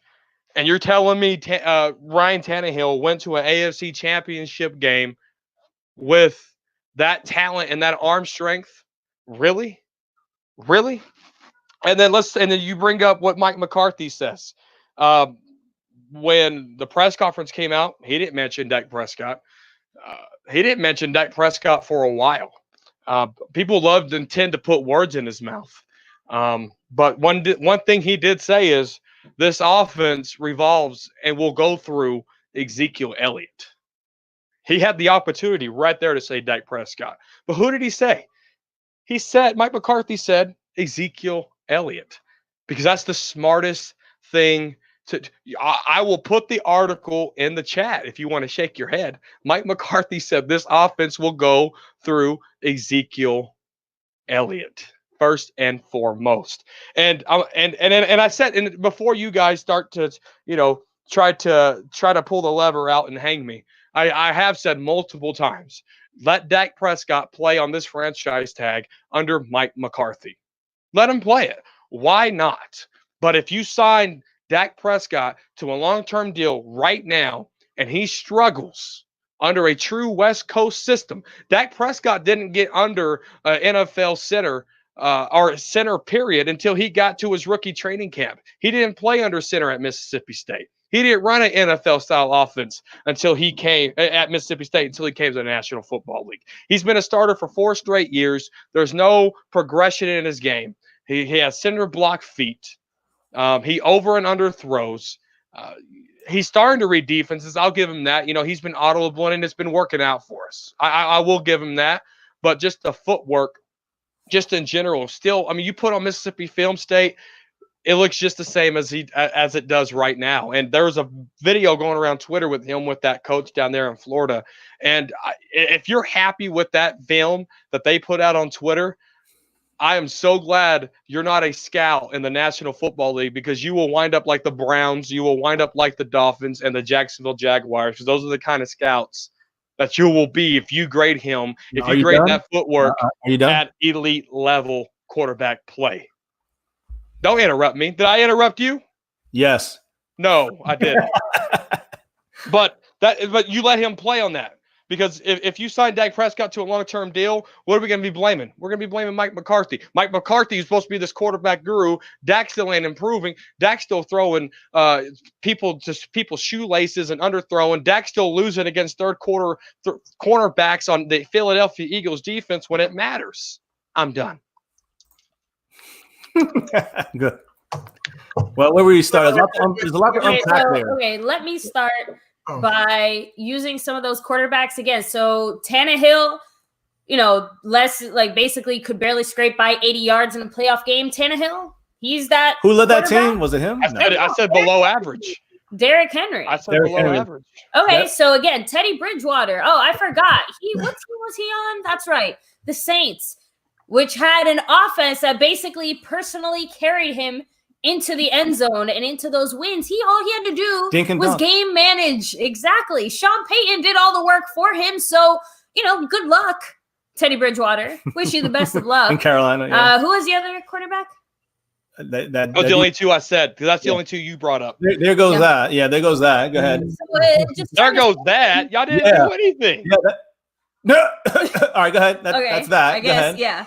Anyway, back to, the actual, stats that matter. Dak Prescott, 40 wins, 24 losses. He has a winning record in the NFC. Team, and, and good also, and bad. By the way, the Saints, the Titans only got as far as they did because they're playing in the AFC, okay? It's barely football half the time. Who? AFC. Who is? The AFC is barely football half the time because the teams are so easy. Yeah, okay, I'm hearing you. Oh, my all right. goodness. No, so I'm listening. I want to hear it's about Dak. It takes a team. That's funny to me because why? It does take a team. Why? Hold on. Then why, when Dak has one or more turnovers, whether it's fumbling or throwing an interception, the Cowboys have a losing record? Why is it when Ezekiel Elliott has 21 or more catches or 100 a game, it's a winning record? Why is that? If it's a team sport, then why is that? Well, most of the time when you get the yards. Usually when you're seeing Zeke get less than 21 touches, it's because, again, our offense / Jason Garrett at the time were effing it up and just not using the team properly. And by the way, you said Dak didn't progress. How many yards did he throw this season again? 49.02. Okay, so I forgot in 2016 that moment where Dak threw for 4,900 yards. I must have been sleeping when he threw for 4,900 yards with a first-year offensive coordinator. And I guess I definitely wasn't watching when he threw for 4,900 yards in 2018. He has progressed. He has improved and gotten better. He still has some of the same problems. You're right, because most quarterbacks tend to have the same issues throughout their career. It doesn't mean he hasn't improved. Fourth rounder as well. Still a little, maybe takes a little longer to develop. Also, you got to also remember. Wait a minute. What did he throw? Say those numbers again, Miss Fiance. 4,900 yards win? Last season. last season. last season. And then what'd you say before that? There was no progression. I said, I forgot when he threw for 4,900 yards in 2016, 17, and 18 as well. She's being sarcastic, in case you didn't get that. He was I thought she said something else. Something else. Go ahead. Good. No, go ahead. I wanted to make sure. Because again, what was the other thing you wanted to mention about quarterbacks? Because I don't want to step on your points. I don't know. That train left the station. But DCFN, rehash some of your points again real quick in a very fast way, if you could. Like the last couple points you made. No, I want to. Because I kind of made my points there when it comes to Dak. I mean, what was some of your you think there would be an issue with Dak to bring him to with us the next 5 years, 4 years? He's a liability. Let's be real. Go ahead. And I believe that with the fact that he's had 3 separate coaches now, his 4th coach entering his 5th season at quarterback coach. At quarterback, yes, quarterback coach. Yeah. That's what I meant. And again, that to me it does play into things, and they have shown improvement. He's also had a bad head coach. We all have agreed. They've also used players wrong on our team with that coaching staff. You know it, and I know it. Whether on offense or defense, we've used players, lost players, and they've been successful other places because this team, this coaching staff, did not know how to use them. And again, this is Dak overcoming. Whether you look at his rookie season, why did he have 40 wins? His rookie season, just being a rookie, right, and being successful, he was fantastic, right? Give him props there. Second year with Zeke thing hanging over him, and I'm just giving you facts. This thing hurt the whole team. This hurt the team. The whole team was hurt with the Zeke thing over their heads. We know this. You know it. We all have seen it on that All or Nothing. So we've all seen them behind the scenes. You look at the year after that when we had Linehan and kind of going with the receiver by committee. You saw what happened that year. What happened to Travis Frederick not there? What happened to the offensive line? What happened to the predictable play calling? All that played into it, and he still got us to the divisional round against the Rams. And you were hoping that we get the ball back in that last drive against the Rams. Everybody was hoping, even the biggest Dak hater. So my point is that in the end, Dak is the guy that can take us the next 4 or 5 years. I don't know if I don't want to go 8 years. I want to take him to 4 years, 5 years, and let's see him earn that Super Bowl money, which would be the next level. And I think he can do it under Mike McCarthy, Amari Cooper, Zeke, this West Coast style offense we're getting together, and just the experience we have on offense and defense. I think this team is ready to roll. The best chance to win a Super Bowl this year is Dak Prescott. We all know that. Done. There's more to it than that, though. I mean, and there's a lot of Dak fans everywhere, but I honestly, I truly believe they're blind and they're desperate and they're settling for mediocre play. Because I mean, my point is made when it comes to Week 16 against the Philadelphia Eagles. Your defense holds them to 17 points. Look how many games Dak Prescott went without throwing touchdowns, and in games where he should have thrown touchdowns. You look at his stats: 3 touchdowns here, 4 touchdowns there, and it's against losing teams. That's why he's 11-11 in the last 2 years against 500 or better teams. That's why his touchdown to interception ratio is break even against sub 500 teams. And I love the narrative that people say, well, Russell Wilson is only 2 games above 500 the last 2 years against winning teams. That's still 2 games above 500 teams. Do you want to be 10-6? Or do you want to be 8-8? Because that's the difference of 2 games. And I honestly believe there's a lot of brainwashing going on when it comes to Dak Prescott. The Dallas Cowboys had a year and a half to get this deal done. Is he done? Even when they could have had him cheap, they didn't get it done. That right there is enough writing in itself that the Dallas Cowboys want Dak Prescott to play under this franchise tag just like I do and prove his worth under a quarterback guru. If Dak was smart, he would sign that franchise tag, learn this playbook, and get in here and start working. And you want to gamble on yourself, Dak? Cool. You're 30 touchdowns. You're 11 interceptions. That's cute. But when it mattered the most in Week 16, your gamble completely knocked everything you worked for out from underneath you. I believe that he's going to be he actually saves us money if we sign him for a 4-year contract or a 3-year contract. He would save us money on the year we need the most help in, and that is this year. And again, when you forget about how you think Dak is going to do, because you don't know and neither do us. Nobody knows. But I'm saying this. that when you look back at this contract, whenever it ends, and it will be probably 4 or 5 years, that's my guess. But when it comes down to it, if it gets done, and I believe it will get done before any camp or any kind of McCarthy camp or anything like that, you're going to see him. I don't care about the numbers. See, you're getting caught up on numbers. I don't care about that because I believe it. Really, the number that matters to me is two things: the guarantees on his contract, and because that's really dead cap money right there. And the other thing is I guess you'd say, how much is the cap hit for this year? He might get $33 million per year, right? But this year he's going to hit the cap on $23 million. I'm just throwing a number out there because Tannehill got 29.5, but he's hitting the cap this year at 17.5. And you can do that. And we can do that this year too. And next year we can absorb that hit. So don't let those numbers fool you and mislead a wrong narrative. He's going to be signed. He's going to be on this Mike McCarthy team, which is going to be where we're going. We're not going to just throw him out of the loop after we're not going to throw him out after we've worked at this point with him and the rest of the offense. And we've had success. And the reasons I've already told you, I've given you the reasons. Every year he's had something else he had to overcome. So, hey, this year, there's no excuses. Also, there's also somebody there who's a guru and a top-notch quarterback guru. So, in the end, Mike McCarthy is going to get the most out of Dak Prescott, and you got to use him the right way. A franchise tag. On a franchise tag hurts us. We got $24 million open right now as of this moment on the tag. That's not that much right now, right? So if we release another 10 to 15 million, that opens it up on our cap this year. That's huge. And if you extend them, you can do that. And extending him 3 years, I'd take a 2-year, 3-year extension. I hear you, but I would like them to be able to massage the cap this year better. And when we and then let him prove himself in those next couple of years, because I know it and you know it. Jerry Jones and Steven Jones has said this, that they want to keep. They say things all the time, and it don't wind up being. The reason it went down is because these guys are signed long term, and these teams are able to play around with those numbers. So, even though a player might be getting, however many $1 million, he's actually only getting paid, let's say, 20 million or 25 million, right, or whatever it is. We want to be able to do that with Dak. If we tag him, we have to pay the tag, and that's it.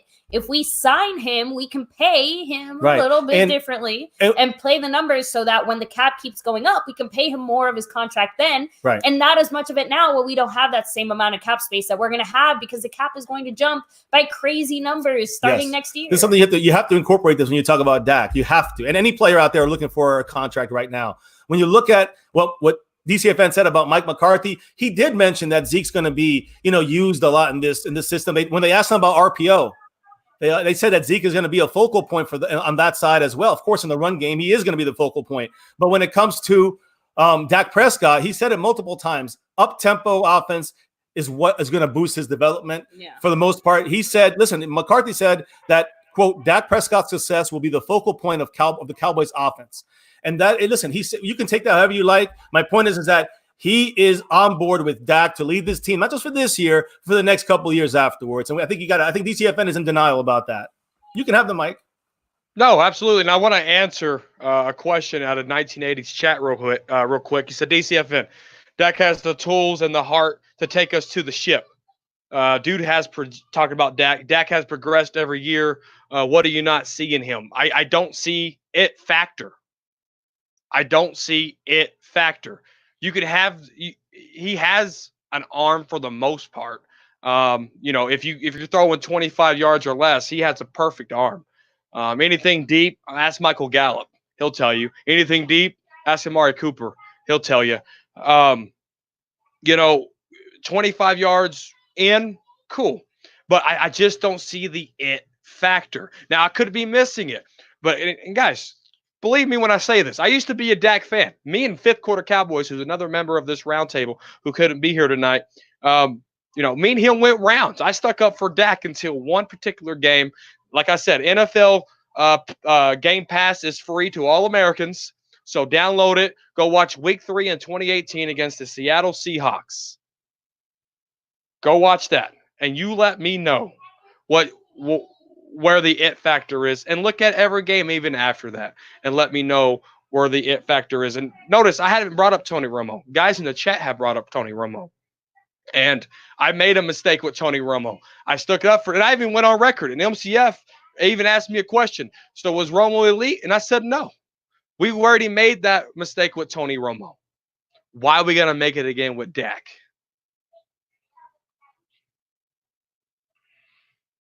Sorry, I think the difference is when you're talking about Romo and Dak is just honestly they started off their careers in very different ways. Dak got drafted and immediately had to go in and become the starter of the biggest sports franchise. Who drafted Romo? No one drafted Romo. He was an undrafted free agent out of Illinois. What I meant to say was who coached Romo? Bill Parcells. So, and that's the point. So Tony Romo had the benefit of having 3 years under Bill Parcells learning. Dak Prescott had 2 legends, Jason Garrett and three different quarterback coaches. He got tested in a much bigger way. Let's be, 2016, 2017, 2018, Tony Romo was still on the bench. 2019 would have been the first time we would have seen Romo. So it's hard to compare because, again, Dak Prescott, if you're talking about the difference between these two guys, is that Dak arguably has proven himself much more than Romo has at this point in his career. Sean Payton through 1980. At the point that we're signing him, Dak Prescott has done more and proven more. Correct. And you're right. We should have learned a lot of things from Tony Romo. One of the biggest things you should have learned as well is that Dak Prescott is available. He's healthy. He is hardy. So when you're talking about the availability issue that we had with Romo as well, it's not quite there in the same way. So this is a guy that's going to show up to every game, keep being as consistent as he has been these last few games. And I'm sorry, but when you put all those arguments to the table, again, you can do a lot of things smarter than you did with Tony Romo's contract, but the way to do it isn't to tag him or let him walk. And Dallas Cowboy fan 19, I know you want to say something. I just want to say something real quick. 2 things regarding one thing about Romo and one thing about Dak's passing. The first thing is this: Romo, when he got his big contract, and that was a big mistake because it was in the middle of the CBA that was not growing the way it was expected. Huge mistake. That's how you're going to cap hell, not in this situation. So Romo was 8-8 that year, like Dak. When you look at the passing yards, that was a year Romo had the 4,003 yards. That's the year when he has that 1 extra yard than Dak. That was the year. He had a great, we had 4,903 yards, but he was 8-8, or his team was 8-8. He had 28 touchdowns and 19 interceptions. This year, Dak had 30 touchdowns and 11 interceptions.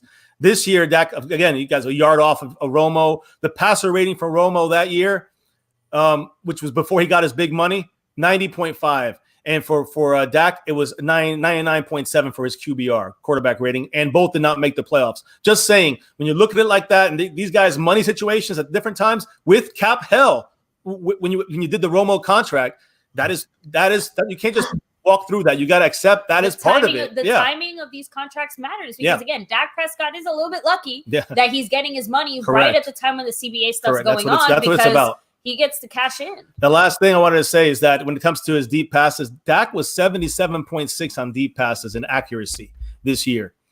He was throwing it deep, and I don't care if you say bad defense, offense. We can't figure. We don't know which ones it was on when he was coming back in games in the second or third quarters, not garbage time. Dak was still able to be very accurate with the deep pass, and he had great receivers as well. But a great team, even some flashes from Kellen Moore. So what I'm saying is this: when you look at the receivers, Amari Cooper was second, Randall Cobb was sixth, and Michael Gallup was eighth when it came to catchable deep targets. Yeah. And Dak was the one, and Dak was number one, 77.6, I think it was, that he was number one, I think by over 2 percentage points over the other guys of deep passes. So you're telling me he hasn't improved? That's bullshit, in my opinion. He has improved. Even if it's not to your rate, he has improved, in my opinion. And I do think in the end, whatever the number, it doesn't even matter what the franchise tag number is, because we know the Cowboys, Stephen Jones want him. And because of, and it doesn't matter, Stephen Jones, Jerry Jones, whoever, they've said it, they've done it over again.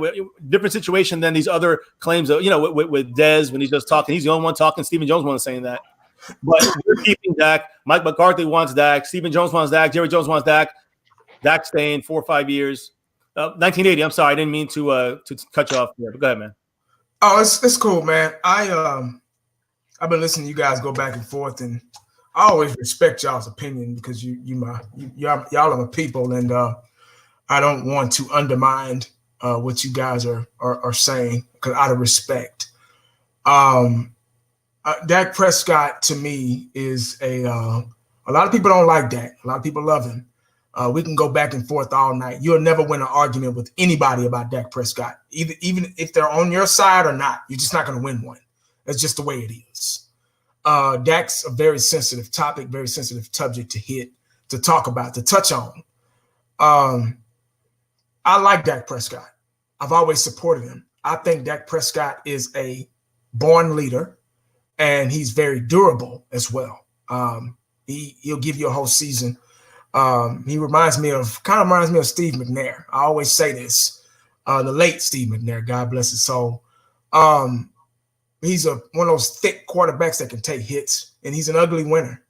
Dak will throw an interception or throw somebody too deep or too short at their feet, or have center block feet like Dallas Cowboys Football News just said or keeps saying, but he'll turn right around and throw a touchdown pass. And so you'll be cussing him out and then cheering and kissing his ass in the same game.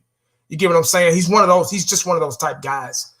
I think I asked MCF while they were talking, sorry for the interruption, who coached Tony Romo, who coached him, who brought him up.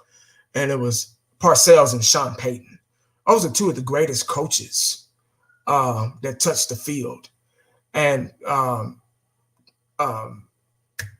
Tony Romo had the opportunity. A lot of great quarterbacks came off the bench. They were able to learn and grab all the pieces. Being a quarterback is kind of like being in a classroom. You got to learn hands-on. You got to learn in the classroom first, and then you got to learn on the field. That's just the quarterback position. That's any position, but especially the quarterback position. So Tony Romo got a cheat sheet on the sideline, and he was able to learn the playbook, learn the plays, how they were supposed to be played, different audibles, everything that a quarterback needs to know. Backup quarterbacks can be really dangerous if they get put out there on the spot. You just never know. So he had the luxury of doing that. Dak Prescott was just thrown out there. He's just thrown out there in the water without a life raft, with nothing. Just, hey, you swim. That's how in the hood. That's how I had to teach you how to swim back in the day. They just throw your ass in the pool, and if you want to live, you better swim. You better do something. And that's how Dak Prescott. I'm glad that he came into a just add water team, like I mentioned, a moment ago, and like I've been mentioning on my live streams and video postings I've done, through the years since we had him. But I think that Dak Prescott is the guy for this team. It's just for how much. You get what I'm saying? That's where everybody's kind of bumping heads for how much. A lot of people believe in Dak. A lot of people don't, but they don't want to believe in Dak. I have good expectations for Dak. I hope that he's successful. I want him to be successful. Look at the coaching staff that he came into. Look what we all as fans have been dealing with. You might as well go back and say since Jimmy Johnson. You know what I'm saying? Look what we've been dealing with. We just haven't had the right, you can put anything behind that you want to. We haven't had the right. I'm a Cowboy fan. I can print a T-shirt and say, I'm a Dallas Cowboy fan, and we haven't had the right ... You can put anything you want to behind that. There's so many things. There's so many answers to that statement. You get what I'm saying? So there are 11 guys on the team at the same time. Being a quarterback is so important. It's the most important position on the team. And you have to have the right pieces in line to be successful. I'm not making excuses for anybody. I'm just speaking logic. You got to be logical when it comes down to the quarterback position. There's no quarterback in history that was perfect. There's no quarterback in the future that's going to be perfect. All 16 games, 17, however many games we're going to play, there's no quarterback that's going to throw for 300 yards and 5 touchdowns every game. They're going to have their bad games. They're going to have their good games. Dak Prescott has had good games. He's had bad games. He's overthrown people. He's been right on the money. He's been not consistent, but consistent at times. You get what I'm saying? So it all starts with the offensive line. There have been times where Dak Prescott hit guys right in the numbers, didn't catch them. Cobb, Coop, Gallup, Witten, dropping balls. Once again, I'm not making excuses. I'm just speaking facts. Those things happen. Regardless of how we feel about Dak Prescott, the Cowboys are going to do exactly what they're going to do with him. If they put the franchise tag on him because they don't want anybody else to snack him up, they want buy a little bit more time. That's probably why they did it. I don't know. They might draft a quarterback in the draft. We don't know. Right now, we're in the I think season. None of us on this panel, even the people in the comment section, knows what's going to happen. I love this time of year because nobody's right. Everybody want to get on here and want to be right. Oh, I'm right. I'm right. I'm this, I'm that. Right now, we don't know shit. None of us. We don't know nothing. And this is the time of year that depth is the most important word. Depth. And I think this is going to happen. I think we got to see. We got a new coaching staff now with the influence of the head coach. And he stated that DCFN brought up that this team is going to be built around Zeke. We got to get the running game because he knows how good of a running back Zeke should be and how dominant he was in his rookie season. You know, him and Dak were going neck and neck for the rookie of the year. Y'all remember that? We also had the best offensive line in football then. Now it's kind of, So, you know, me and DCFN were going back and forth about the 2.8 or the 3.1 or, you know, the seconds that the quarterback has to throw the ball. That really matters. It does. Regardless if it's 1 second, 2 second, 3 second, it really does. It goes both ways. Some quarterbacks can think fast. They can throw up 1 second, 2, boom, I got my guy. You know, that's why hopefully that Coop have his right mind. He'll be in his right frame of mind because, you know, he'll get off the wall. He'll go against a cornerback that's kind of tough for him, and he'll get out of the game quick. Like, oh, where's Coop? What happened to Coop? Remember? So it's not just Dak. It's so many other things. So we got to stop pointing the finger at one guy, especially the quarterback. And I get it. I get frustrated with Dak too. Like, God damn it, Dak, that was too low. But shit, I mean, there are going to be games like that. It's just how football is. And I'm glad I brought up the coaching situation because I remember I played free safety in high school. That was my first defensive. I wanted to play free safety and wide receiver. And I had a coach my freshman year. And he said, man, you know what? I wasn't doing so good at free safety. I just wasn't. But I got experience at that position. Then I had another coach to come in, and that coach retired. I had another coach come in, and he taught me the free safety position, and I was a lot better.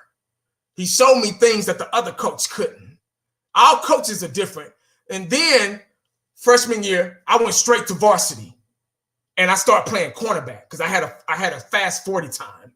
And a different coach showed me, okay, I'm going to put you at cornerback, yada, yada, yada. You're going to do this, you're going to do that, you know.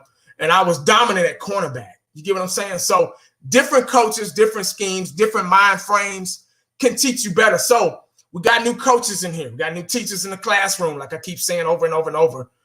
You never know. They might be able to touch Dak in a way that nobody else had.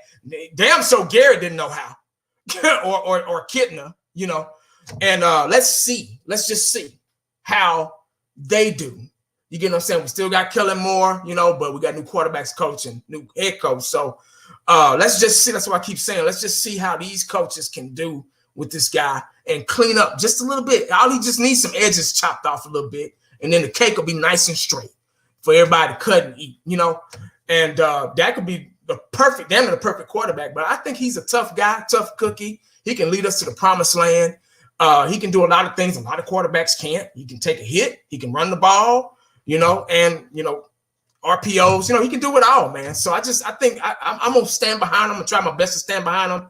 But no quarterback. It takes a team. I don't want to blame one guy. Oh, Dak did this, Dak did that. Hell, a lot of times Dak threw that ball to that guy and bloop, right off the numbers, you know.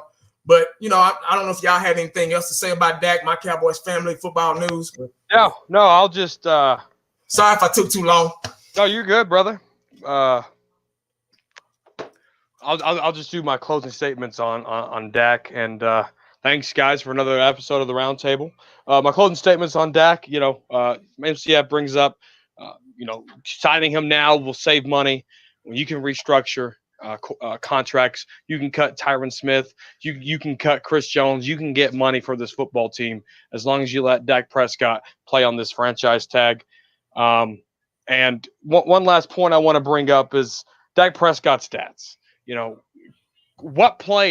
name me one player that doesn't show up in a contract year. Dak Prescott did what every quarterback does in the National Football League when it's their time to get paid. They show up, they play lights out, and 60% of them disappear after their contract year when they get that big money. Keep that in your mind, guys. Dak averaged 22 and a half touchdowns per season before it came to his rookie contract being playing in that contract year. And so, that's just, it is what it is at that point. But keep that in your mind, guys. Don't get overhyped. I mean, if you look at Dak's first 3 years, it's average numbers. And, of course, there's going to be a bump there in that fourth year, just simply for the fact that it was his contract year. Dak isn't garbage, in my opinion. Dak's average. Dak's an average QB. And, and I'm going to say it again. If Dak Prescott plays under that franchise tag, and he wins 2 playoff games, I don't give a hell. Even if we win a Super Bowl, but if we get to an NFC Championship game with Dak under center, pay him whatever the hell he wants. I can care less. You'll never hear Dak come out of my mouth again, as long as he gets us to an NFC Championship or a Super Bowl. And I want to see him play under a true West Coast system. But until then, bet on yourself again, Dak. Play on this franchise tag, and I promise you, if you win a couple of playoff games, it's worth the gamble. It's been your Dallas Cowboy Football News. I'm also on Dallas Cowboy Football News on YouTube and on Facebook, DCF News 1 on Twitter. The Frisco Report, Podbeam, iTunes, Spotify, Google Play. If you guys are quarantined, you want to listen to me and Cowboys blog, talk some football, the Frisco Report, hit it up, guys. Podbeam, iTunes, Spotify, Google Play, and follow us at the Frisco Report on Twitter, and we drop all the latest updates on there too, guys. But hey, it's been a pleasure. Thank you guys for season 3 of this thing. Let's kick this baby off, and way not to start about it, but all the transitions we've made and the Jesus of Cowboy fans, Dak Prescott. Thank you, brother. That was football news, guys. Make sure y'all, was that your closing statement, bro? You forgot to do your X's and O's. And if you're man enough to talk X's and O's, YouTube, Facebook, Twitter, it's all open. Slide in my DMs like a hoe. Appreciate it, bro. Dallas Cowboy Football News. If y'all haven't subscribed to him, make sure y'all do. My Cowboys family, any last things, opinions on Dak Prescott? Yes. As we close this baby out, guys, let me make sure I got the audio good. It's all good to go here on my side. I'm just going to read some names, all right? But we're talking about talent and quarterbacks and that kind of thing. Let's just read some names, all right? This is since 2013, from 2013, 2014, 2015, 2016, 2017. Not accounting for the newest quarterbacks like Mahomes and not Mahomes, but Josh Daniels and Sam Darnold, those guys. But let's just go to 2017. We don't really have enough information on those guys in 2018 and 19. Kyler Murray, but from 2013 to 2017, listen to these quarterbacks drafted in the NFL. Listen: E.J. Manuel, Geno Smith, Mike Glennon, Matt Barkley, Ryan Nassib, Tyler Wilson, Landry Jones, Brad Sorensen. This is 2013. Zach Dysert, B.J. Daniels, Sean Renfrey. Now, 2014, Blake Bortles, Johnny Manziel, Teddy Bridgewater, Derek Carr, Jimmy Garoppolo, Logan Thomas, Tom Savage, and Aaron Murray. And that continues. A.J. McCarron, Zach Mettenberger, David Fales, Keith Wenning, Taj Boyd, Garrett Gilbert. 2015, Jameis Winston, Marcus Mariota, Garrett Grayson, Sean Mannion, Bryce Petty, Brett Hundley, Trevor Siemian. 2016, Jared Goff, Carson Wentz, wheelchair Wentz, Paxton Lynch, Christian Hackenberg, Jacoby Brissett, Cody Kessler, Connor Cook, Dak Prescott, Cardell Jones, Kevin Hogan, Nate Sudfeld, Jake Ruddick, Brandon Allen, Jeff Driscoll, Brandon Doherty. 2017, Mitchell Trubisky, Patrick Mahomes, Deshaun Watson, Deshaun Kaiser, Davis Webb, CJ Beathard, Joshua Dobbs, Nathan Peterman, Brad Kaya, Chad Kelly. In those 5 years, 57 quarterbacks were drafted. 11 of them have shown flashes, right? But out of that group, guys, there's no way you can really put Dak lower than 5 on that whole group. These quarterbacks don't come around every so often. This is 6 years of quarterbacks drafted, and not just like us, like Cowboys out here making dumb mistakes. Across the NFL, everyone is trying to get a starting quarterback or a backup quarterback. So through the draft, you're hearing these names. You want to roll the dice? You really want to do that? You think that's smart? My point is that there's different gambles you have to take. And Dak Prescott, you could put him as high up as 3rd. If you put him over Goff and you put him over Wentz, only Patrick Mahomes and Deshaun Watson would be over Dak Prescott in that 6-year bracket from 2013 to 2017. Now, I'm not talking about the Josh Daniel, the Josh Allen guys and the Sam Darnolds and the Kyler Murrays and Baker Mayfields. We don't know what's going to bring with those guys. It's two years under the belt. So let's wait another 3rd year, and then we can start putting them in the mix here. There's going to be some names that jump up in there, but will they surpass Dak? Not as of yet. And Dak is between 3rd, 4th, or 5th on that list. And that's just, if you want to hate, you got to put him 5th on that list at worst. So on that note, guys, baby, why don't we just drop mic drop on that one, baby. You go ahead. Sorry, I'll add one last thing. The pie is a lie. Don't let anybody fool you, especially not Jerry Jones. You don't think Jerry doesn't want us fighting over Dak, arguing about how Dak shouldn't be getting paid? You don't think this makes Jerry Jones drool? He's thinking about that in the shower right along with Dez. With that said, guys, you can find us, My Cowboys Family, right here on YouTube, Twitter, Instagram, Facebook, mainly all social media. YouTube, yes. nightly. Never forget guys, that. Live every day, news and full updates on the Cowboys. Yeah. But you can't forget the number one guys, thing. Navy, blue, silver too, and that star, no matter what disagreements we have or not, in the end, that star over everything. Never forget the number one thing. Go Cowboys! Yeah, let's go, baby. Give us number 6, 7, 8, 9, 10, and beyond. My Cowboys family, appreciate it. Thanks so much, guys. Hey, it was good to get together with these guys again. I wish 5th quarter could have been in here, man, especially about the Dak Prescott thing. Him and the football news, oh, my God, they would have been going popcorn for real. But like I say, man, thanks, guys, getting together, man. It's been a while, since we've had time to do a roundtable, man. A lot of crazy things been going on, especially in the world with this coronavirus, guys. All BS aside, man, it's a serious thing out there, negative thing, trying to get us down, man. But everybody stay up, stay safe, do whatever you got to do to keep yourselves healthy and hydrated, and anything you got to do to keep your kids and your elderly people in your family, especially, buy your mask or whatever you got to do, man. Everybody just be safe, man. I know we might agree to disagree, but everybody's safety and well-being is way more important than sports and football and everything. But thank God for the NFL. Thank God for the Cowboys. We always got something to talk about, free agency. And we finally made some moves, whether they were positive moves or negative moves, whether if you agree with the moves or disagree with the moves, it was still something to talk about because there has not been any sports on TV at all, guys. Nothing. So it's a blessing to be a Cowboy fan, man. Winning 5 championships, witnessing 3.